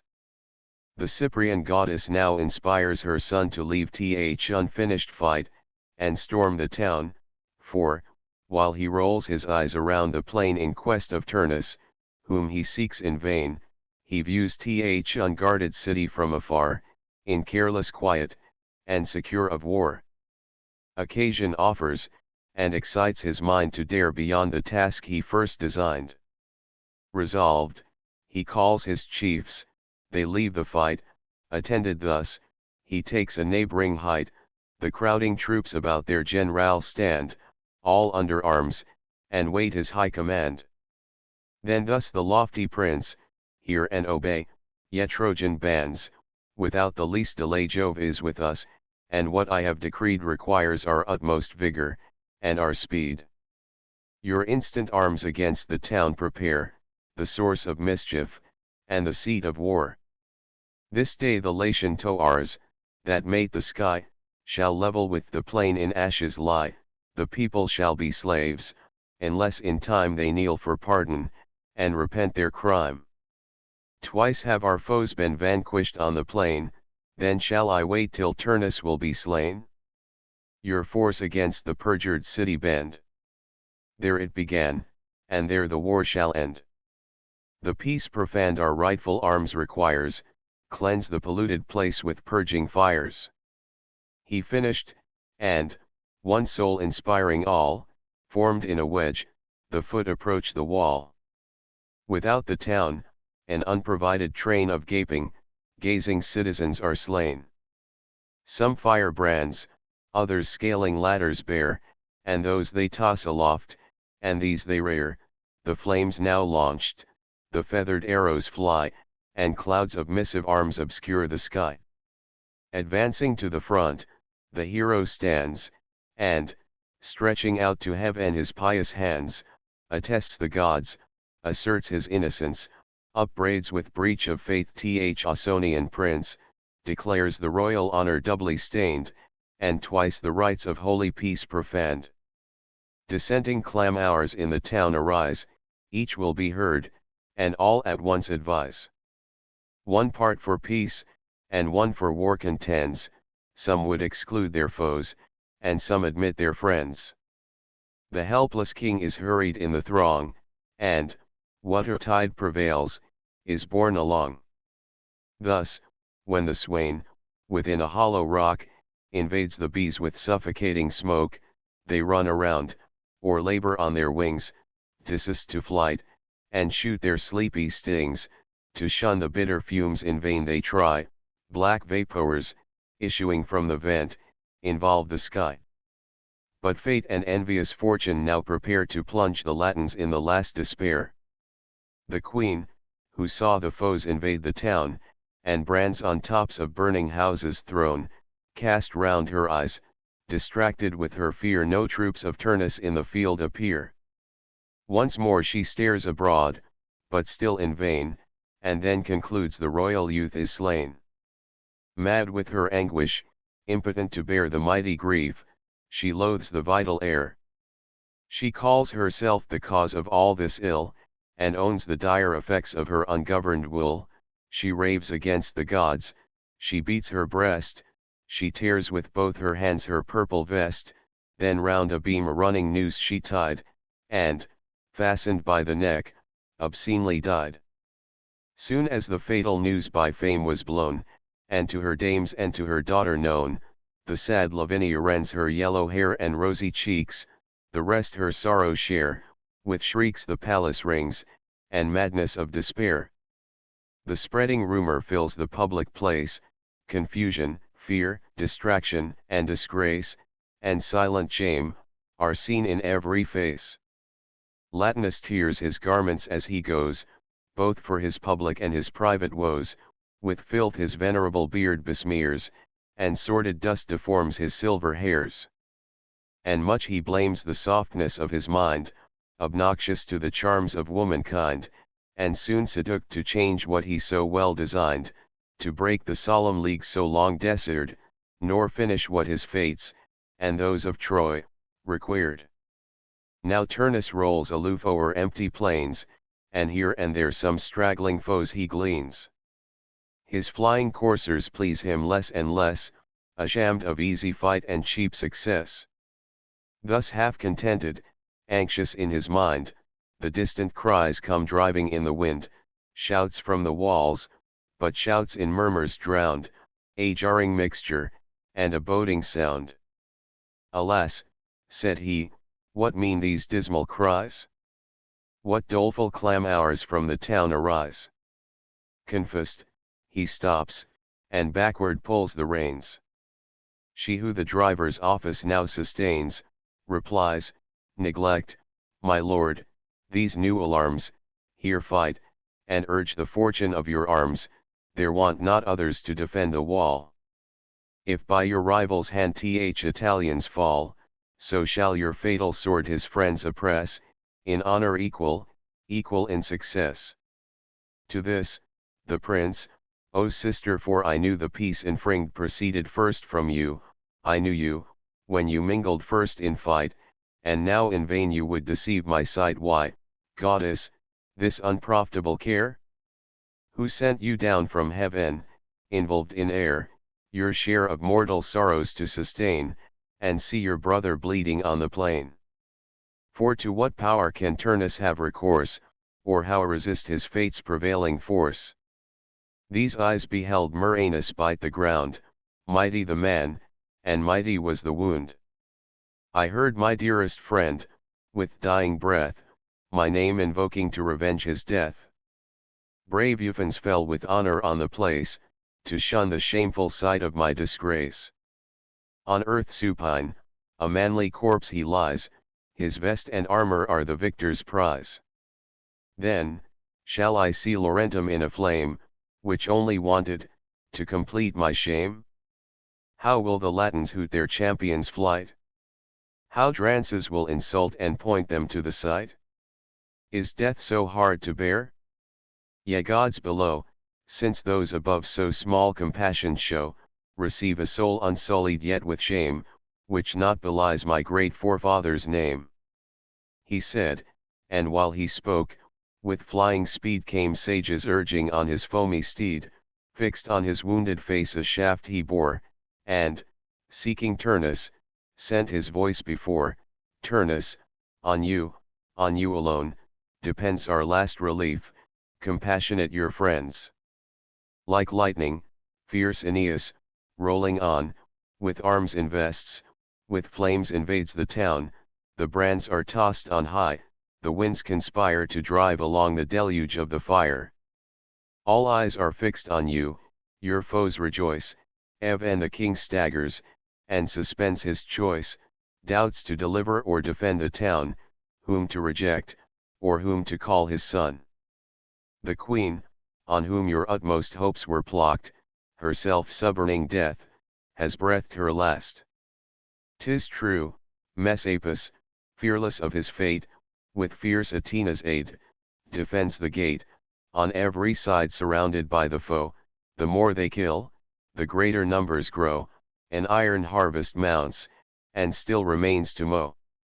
You, far aloof from your forsaken bands, your rolling chariot drive o'er empty sands. Stupid he sate, his eyes on earth declined, and various cares revolving in his mind, rage, boiling from the bottom of his breast, and sorrow mixed with shame, his soul oppressed, and conscious worth lay labouring in his thought, and love by jealousy to madness wrought. By slow degrees his reason drove away the mists of passion, and resumed her sway. Then, rising on his car, he turned his look, and saw the town involved in fire and smoke.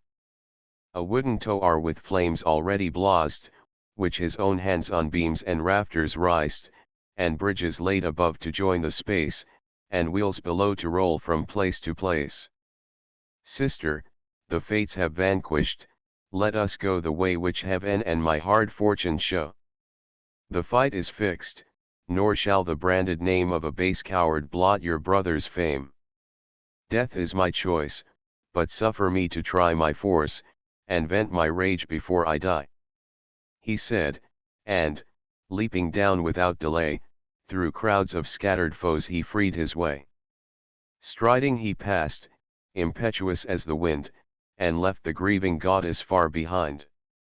As when a fragment, from a mountain torn by raging tempests, or by torrents borne, or sapped by time, or loosened from the roots prone through the void the rocky ruin shoots, rolling from crag to crag, from steep to steep, down sink, at once, the shepherds and their sheep, involved alike, they rush to nether ground, stunned with the shock they fall, and stunned from earth rebound, so Turnus, hasting headlong to the town, shuddering and shoving, bore the squadrons down.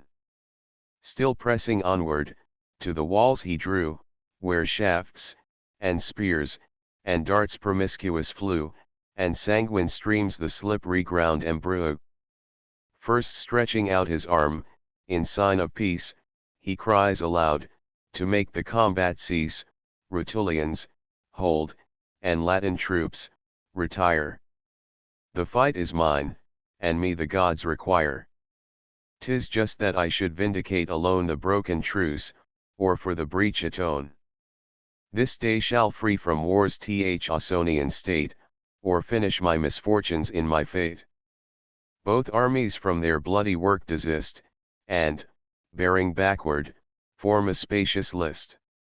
The Trojan hero, who received from fame the welcome sound, and heard the champion's name, soon leaves the taken works and mounted walls, greedy of war where greater glory calls. He springs to fight, exulting in his force his jointed armor rattles in the course.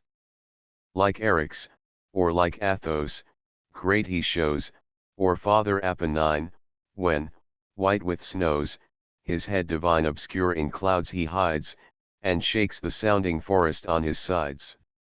The nations, overawed, surcease the fight, immovable their bodies, fix their sight. Ev and death stand still, nor from above they throw their darts, nor drive their battering rams below. In silent order either army stands, and drop their swords, unknowing, from their hands. Th Ausonian king beholds, with wandering sight, two mighty champions matched in single fight, born under climes remote, and brought by fate, with swords to try their titles to the state. Now, in clost field, each other from afar they view, and, rushing on, begin the war. They launch their spears, then hand to hand they meet, the trembling soil resounds beneath their feet, their bucklers clash, thick blows descend from high, and flakes of fire from their hard helmets fly. Courage conspires with chance, and both engage with equal fortune yet, and mutual rage. As when two bulls for their fair female fight in Scela's shades, or on Tabernus height, with horns adverse they meet, the keeper flies, mute stands the herd, the heifers roll their eyes, and wait th event, which victor they shall bear, and who shall be the lord, to rule the lusty year. With rage of love the jealous rivals burn, and push for push, and wound for wound return, their dewlaps gored, their sides are laved in blood, loud cries and roaring sounds rebellow through the wood.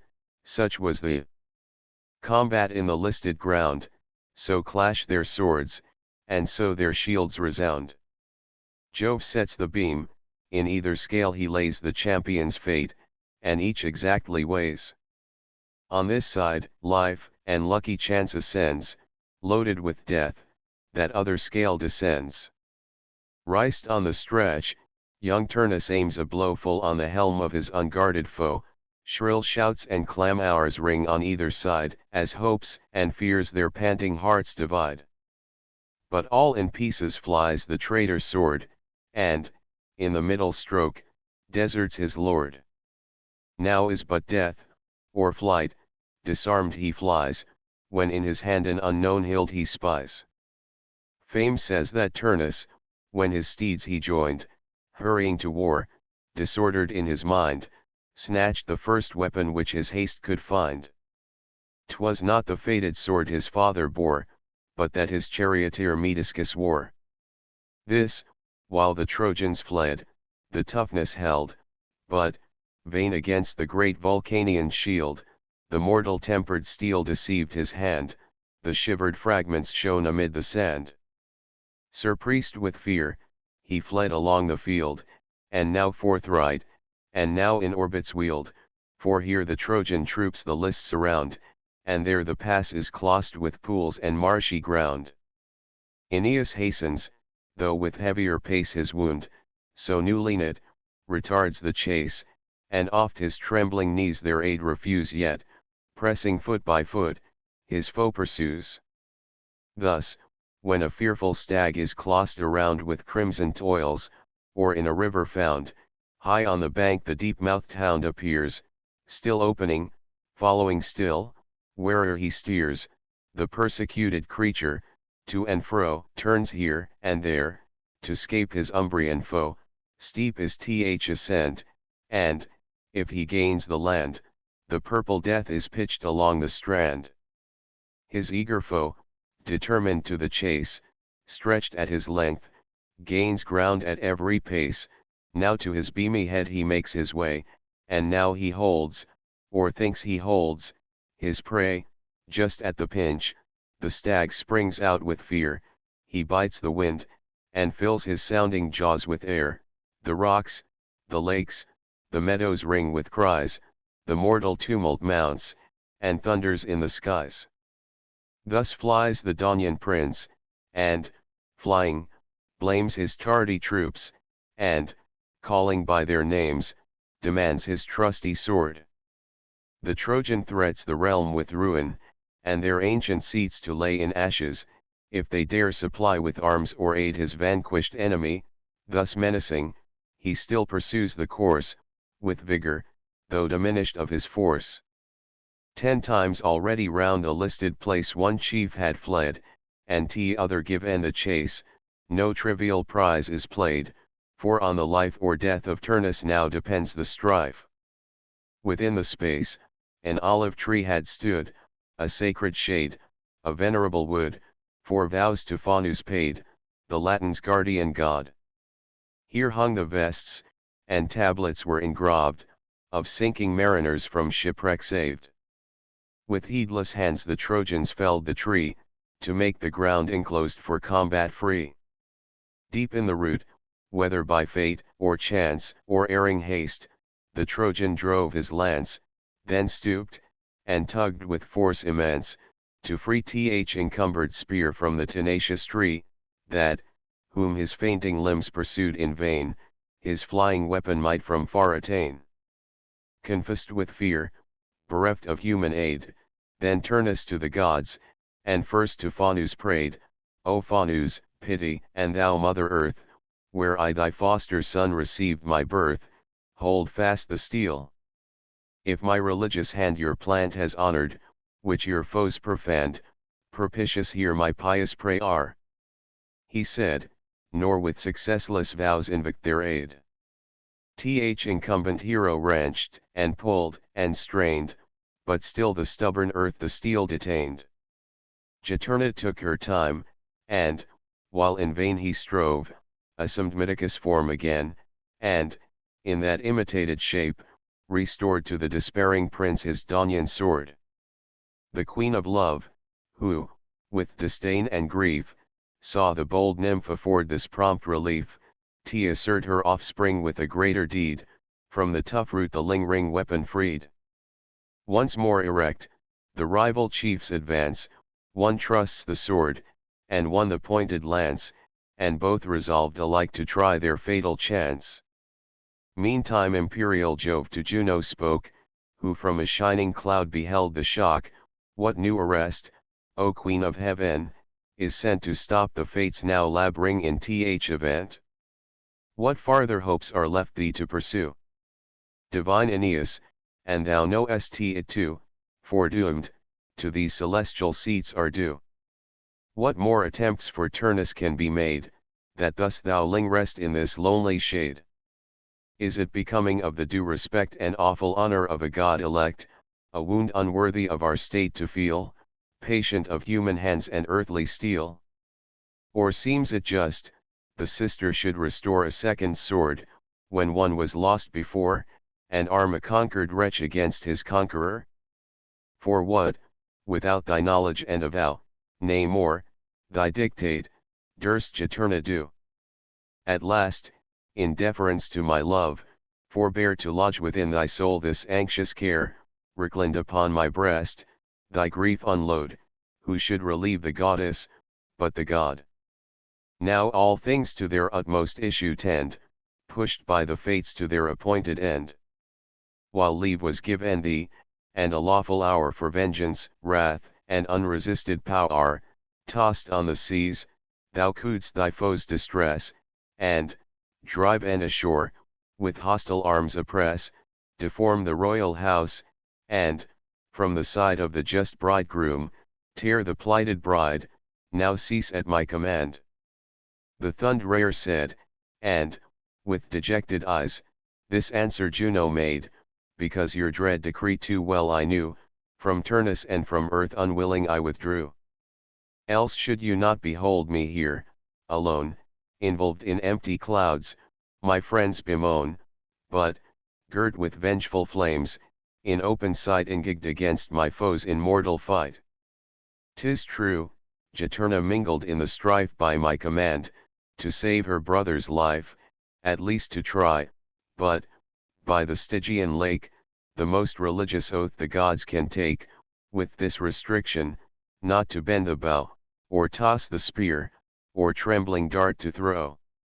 And now, resigned to your superior might, and tiered with fruitless toils, I loathe the fight. This let me beg, and this no fates withstand, both for myself and for your father's land, that, when the nuptial bed shall bind the peace, which I, since you ordain, consent to bless, the laws of either nation be the same, but let the Latins still retain their name, speak the same language which they spoke before, wear the same habits which their grandsires wore. Call them not Trojans, perish the renown and name of Troy, with that detested town. Latium be Latium still, let Alba reign and Rome's immortal majesty remain. Then thus the founder of mankind replies, unruffled was his front, serene his eyes, can Saturn's issue, and heaven's other air, such endless anger in her bosom bear? Be mistress, and your full desires obtain, but quench the choler you foment in vain. From ancient blood Ausonian people sprung, shall keep their name, their habit, and their tongue. The Trojans to their customs shall be tied, I will, myself, their common rights provide, the natives shall command, the foreigners subside. All shall be Latium, Troy without a name, and her lost sons forget from whence they came. From blood so mixed, a pious race shall flow, equal to gods, excelling all below. No nation more respect to you shall pay, or greater offerings on your altars lay. Juno consents, well pleased that her desires had found success, and from the cloud retires. The peace thus made, the Thunderer next prepares to force the watery goddess from the wars. Deep in the dismal regions void of light, 3 daughters at a birth were born tonight, these their brown mother, brooding on her care, endued with windy wings to flit in air, with serpent's skirt alike, and crowned with hissing hair. In heaven the Diri called, and still at hand, before the throne of angry Jove they stand, his ministers of wrath, and ready still the minds of mortal men with fears to fill, Wiener the moody sire, to wreak his hate on realms or towns deserving of their fate, hurls down diseases, death, and deadly care, and terrifies the guilty world with war. One sister plague if these from heaven he sent, to fright Juturna with a dire portent.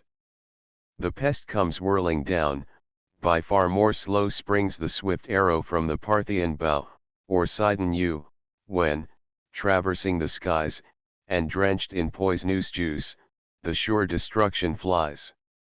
With such a sudden and unseen a flight shot through the clouds the daughter of the night.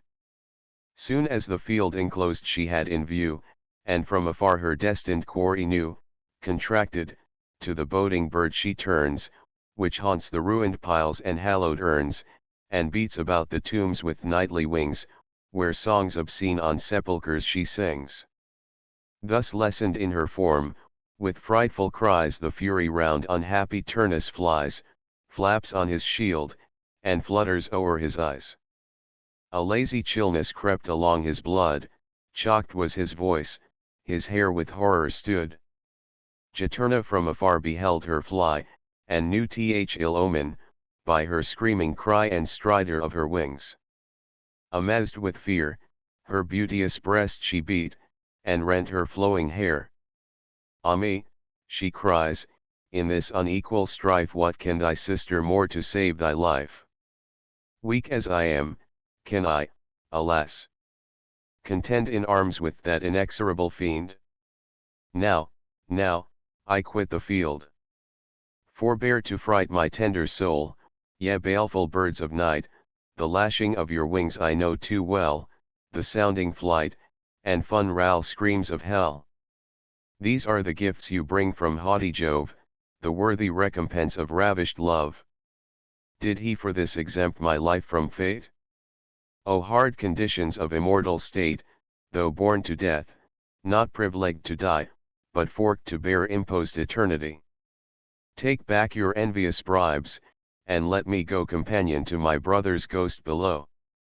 The joys are vanished, nothing now remains, of life immortal, but immortal pains.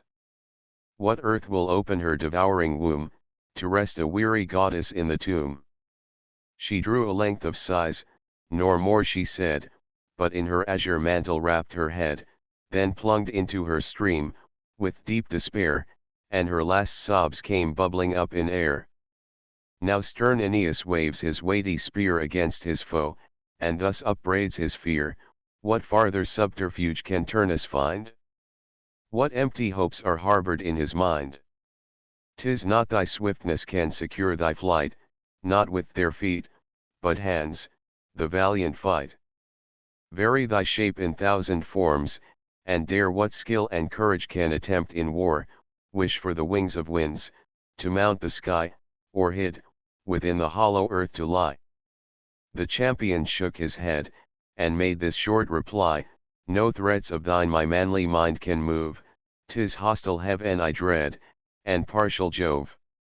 He said no more, but, with a sigh, repressed the mighty sorrow in his swelling breast.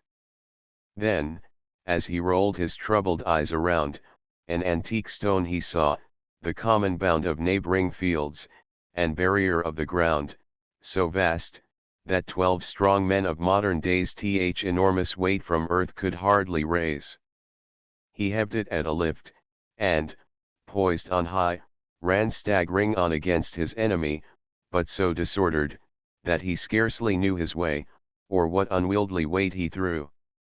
His knocking knees are bent beneath the load, and shivering cold congeals his vital blood.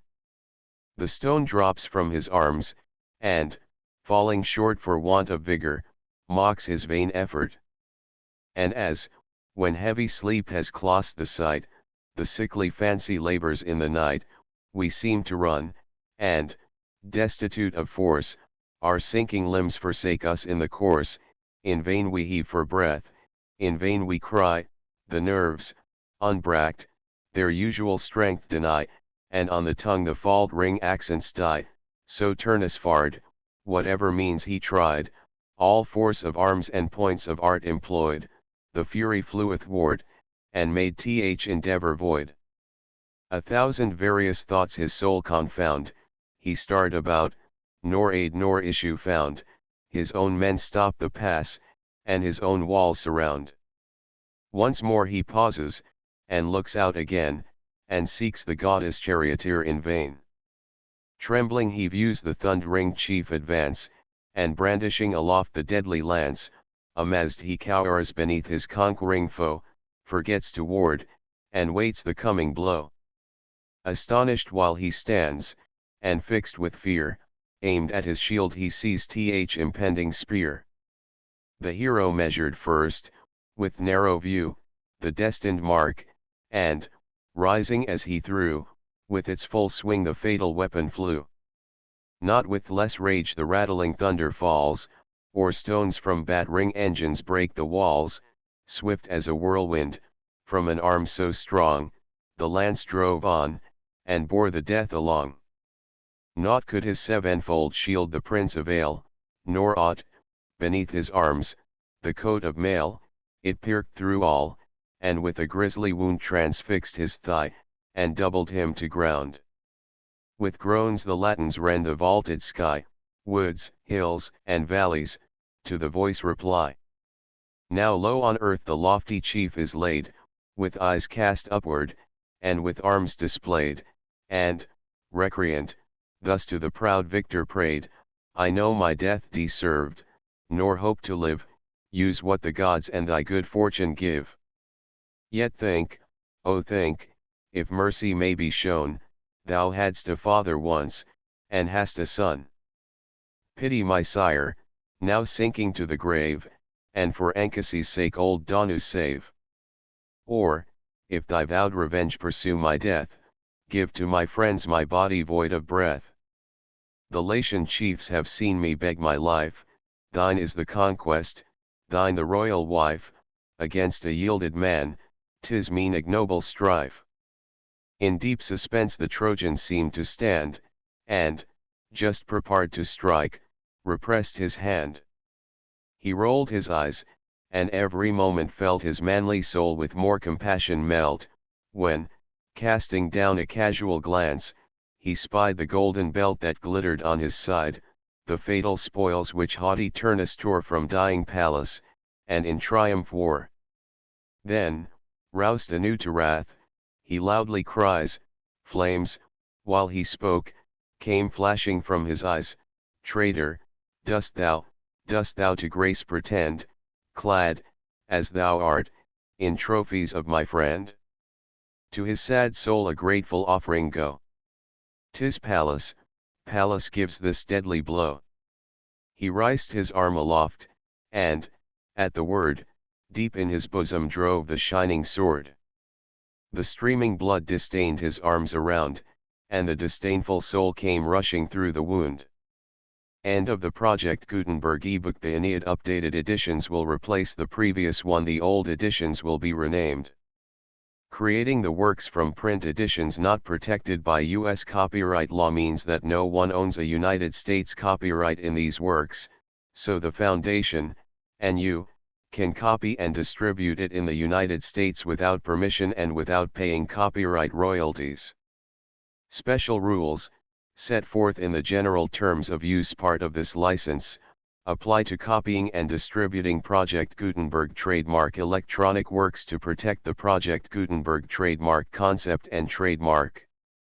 Project Gutenberg is a registered trademark, and may not be used if you charge for an ebook, except by following the terms of the trademark license, including paying royalties for use of the Project Gutenberg trademark. If you do not charge anything for copies of this ebook, complying with the trademark license is very easy. You may use this ebook for nearly any purpose, such as creation of derivative works, reports, performances, and research. Project Gutenberg ebooks may be modified and printed and given away. You may do practically anything in the United States with ebooks not protected by U.S. copyright law. Redistribution is subject to the trademark license, especially commercial redistribution. Start, full license. The full Project Gutenberg license. Please read this before you distribute or use this work to protect the Project Gutenberg trademark mission of promoting the free distribution of electronic works. By using or distributing this work, or any other work associated in any way with the phrase Project Gutenberg, you agree to comply with all the terms of the full Project Gutenberg trademark license available with this file or online at www.gutenberg.org/license. Section 1. General Terms of Use and Redistributing Project Gutenberg Trademark Electronic Works 1.a. By reading or using any part of this Project Gutenberg trademark electronic work, you indicate that you have read, understand, agree to and accept all the terms of this license and intellectual property, trademark/copyright, agreement. If you do not agree to abide by all the terms of this agreement, you must cease using and return or destroy all copies of Project Gutenberg trademark electronic works in your possession. If you paid a fee for obtaining a copy of or access to a Project Gutenberg trademark electronic work and you do not agree to be bound by the terms of this agreement, you may obtain a refund from the person or entity to whom you paid the fee as set forth in paragraph 1.e.8. 1.b. Project Gutenberg is a registered trademark. It may only be used on or associated in any way with an electronic work by people who agree to be bound by the terms of this agreement. There are a few things that you can do with most Project Gutenberg trademark electronic works even without complying with the full terms of this agreement. See paragraph 1.c below. There are a lot of things you can do with Project Gutenberg trademark electronic works if you follow the terms of this agreement and help preserve free future access to Project Gutenberg trademark electronic works. See paragraph 1.e below. 1.c.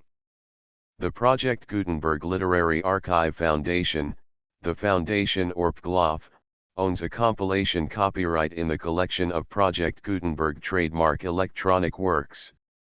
Nearly all the individual works in the collection are in the public domain in the United States.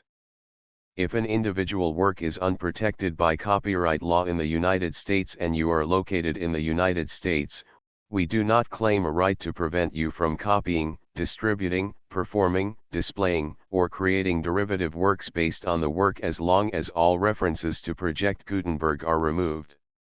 Of course, We hope that you will support the Project Gutenberg trademark mission of promoting free access to electronic works by freely sharing Project Gutenberg trademark works in compliance with the terms of this agreement for keeping the Project Gutenberg trademark name associated with the work. You can easily comply with the terms of this agreement by keeping this work in the same format with its attached full Project Gutenberg trademark license when you share it without charge with others. 1.d. The copyright laws of the place where you are located also govern what you can do with this work. Copyright laws in most countries are in a constant state of change. If you are outside the United States, check the laws of your country in addition to the terms of this agreement before downloading, copying, displaying, performing, distributing or creating derivative works based on this work or any other Project Gutenberg trademark work. The Foundation makes no representations concerning the copyright status of any work in any country other than the United States. 1.e Unless you have removed all references to Project Gutenberg, 1.e.1. The following sentence, with active links to, or other immediate access to, the full Project Gutenberg trademark license must appear prominently whenever any copy of a Project Gutenberg trademark work, any work on which the phrase Project Gutenberg appears, or with which the phrase Project Gutenberg is associated, is accessed, displayed, performed, viewed, copied or distributed. This ebook is for the use of anyone anywhere in the United States and most other parts of the world at no cost and with almost no restrictions whatsoever.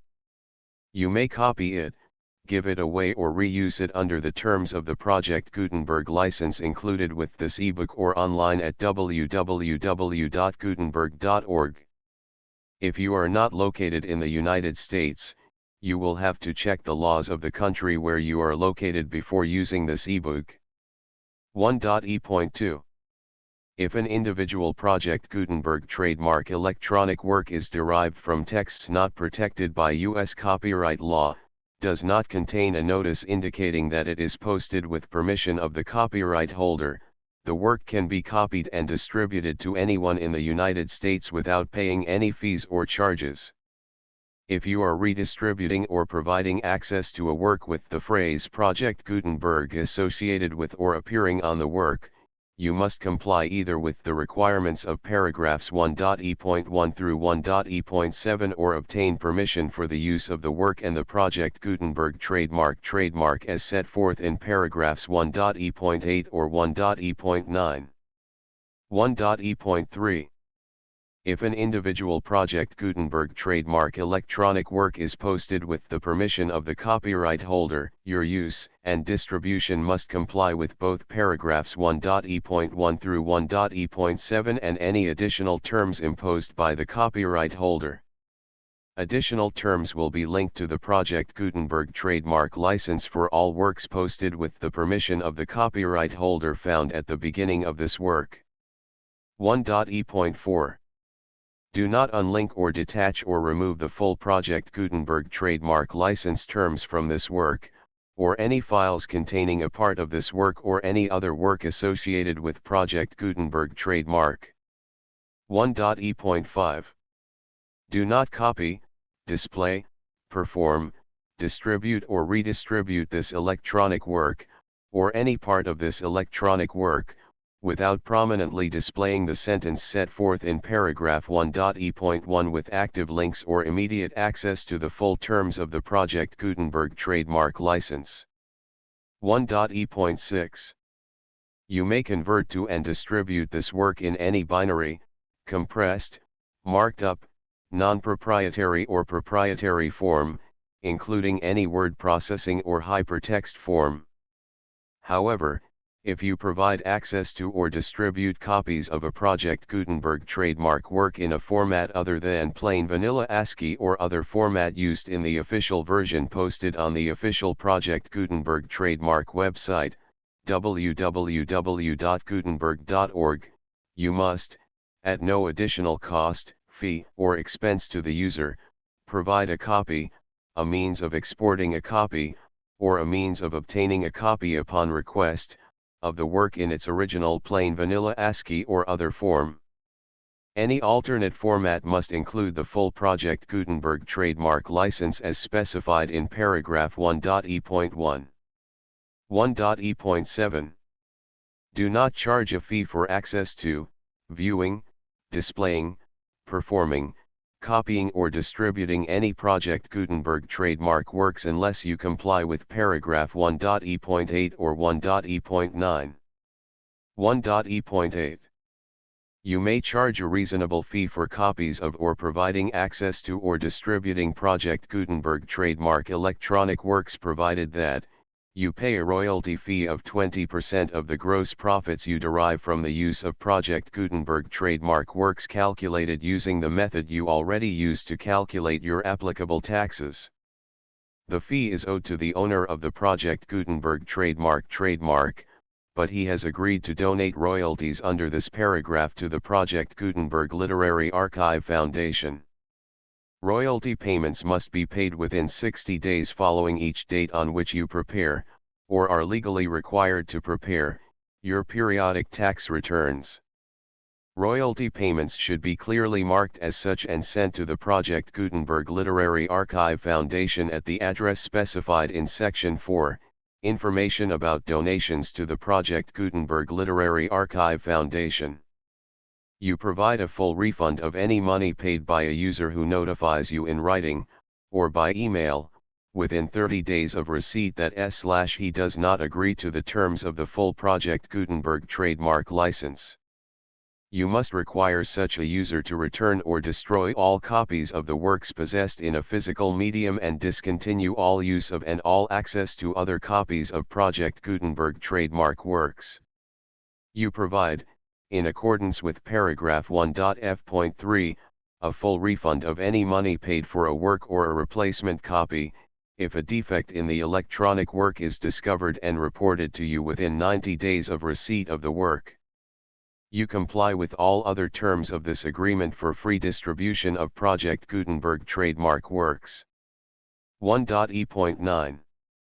If you wish to charge a fee or distribute a Project Gutenberg trademark electronic work or group of works on different terms than are set forth in this agreement, you must obtain permission in writing from the Project Gutenberg Literary Archive Foundation, the manager of the Project Gutenberg trademark. Contact the Foundation as set forth in Section 3 below. 1.f.1.f.1.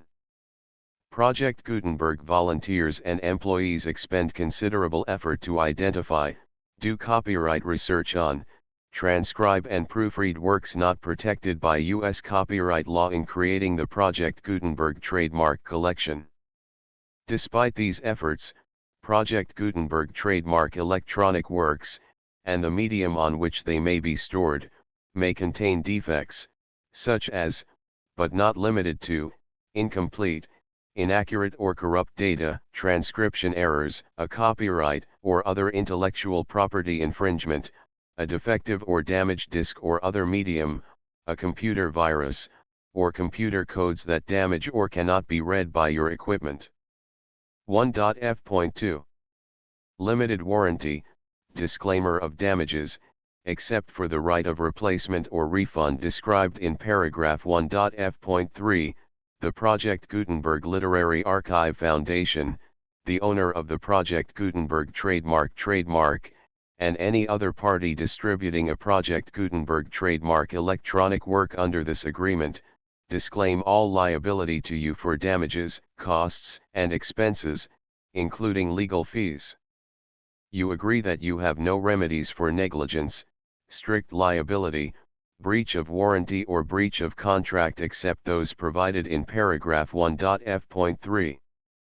You agree that the Foundation, the trademark owner, and any distributor under this agreement will not be liable to you for actual, direct, indirect, consequential, punitive, or incidental damages even if you give notice of the possibility of such damage. 1.f.3. Limited right of replacement or refund. If you discover a defect in this electronic work within 90 days of receiving it, you can receive a refund of the money, if any, you paid for it by sending a written explanation to the person you received the work from. If you received the work on a physical medium, you must return the medium with your written explanation. The person or entity that provided you with the defective work may elect to provide a replacement copy in lieu of a refund. If you received the work electronically, the person or entity providing it to you may choose to give you a second opportunity to receive the work electronically in lieu of a refund. If the second copy is also defective, you may demand a refund in writing without further opportunities to fix the problem. 1.f.4 Except for the limited right of replacement or refund set forth in paragraph 1.f.3, this work is provided to you as is, with no other warranties of any kind, express or implied, including but not limited to warranties of merchantability or fitness for any purpose. 1.f.5 Some states do not allow disclaimers of certain implied warranties or the exclusion or limitation of certain types of damages. If any disclaimer or limitation set forth in this agreement violates the law of the state applicable to this agreement, the agreement shall be interpreted to make the maximum disclaimer or limitation permitted by the applicable state law. The invalidity or unenforceability of any provision of this agreement shall not void the remaining provisions. 1.f.6 Indemnity. You agree to indemnify and hold the foundation, the trademark owner, any agent or employee of the foundation, anyone providing copies of Project Gutenberg trademark electronic works in accordance with this agreement, and any volunteers associated with the production, promotion, and distribution of Project Gutenberg trademark electronic works, harmless from all liability, costs, and expenses, including legal fees, that arise directly or indirectly from any of the following which you do or cause to occur. A. Distribution of this or any Project Gutenberg trademark work. B. Alteration, modification, or additions or deletions to any Project Gutenberg trademark work, and C. Any defect you cause. Section 2. Information about the mission of Project Gutenberg trademark. Project Gutenberg trademark is synonymous with the free distribution of electronic works in formats readable by the widest variety of computers, including obsolete, old, middle-aged, and new computers. It exists because of the efforts of hundreds of volunteers and donations from people in all walks of life. Volunteers and financial support to provide volunteers with the assistance they need are critical to reaching Project Gutenberg trademark's goals and ensuring that the Project Gutenberg trademark collection will remain freely available for generations to come. In 2001, the Project Gutenberg Literary Archive Foundation was created to provide a secure and permanent future for Project Gutenberg trademark and future generations.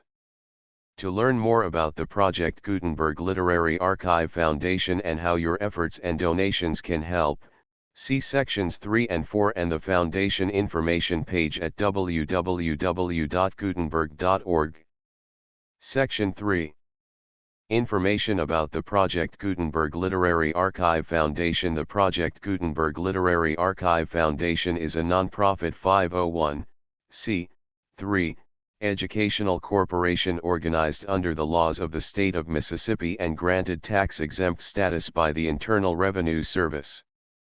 The Foundation's IN or Federal Tax Identification Number is 64-6221541. Contributions to the Project Gutenberg Literary Archive Foundation are tax-deductible to the full extent permitted by U.S. federal laws and your state's laws.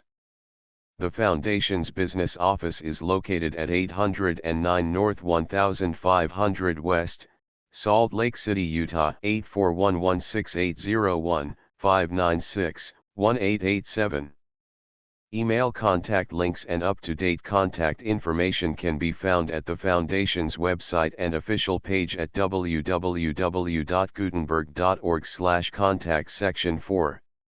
Information about donations to the Project Gutenberg Literary Archive Foundation. Project Gutenberg trademark depends upon and cannot survive without widespread public support and donations to carry out its mission of increasing the number of public domain and licensed works that can be freely distributed in machine-readable form accessible by the widest array of equipment including outdated equipment.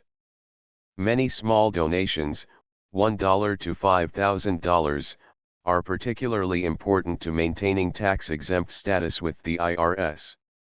The Foundation is committed to complying with the laws regulating charities and charitable donations in all 50 states of the United States. Compliance requirements are not uniform and it takes a considerable effort, much paperwork, and many fees to meet and keep up with these requirements. We do not solicit donations in locations where we have not received written confirmation of compliance. To send donations or determine the status of compliance for any particular state, visit www.gutenberg.org/donate.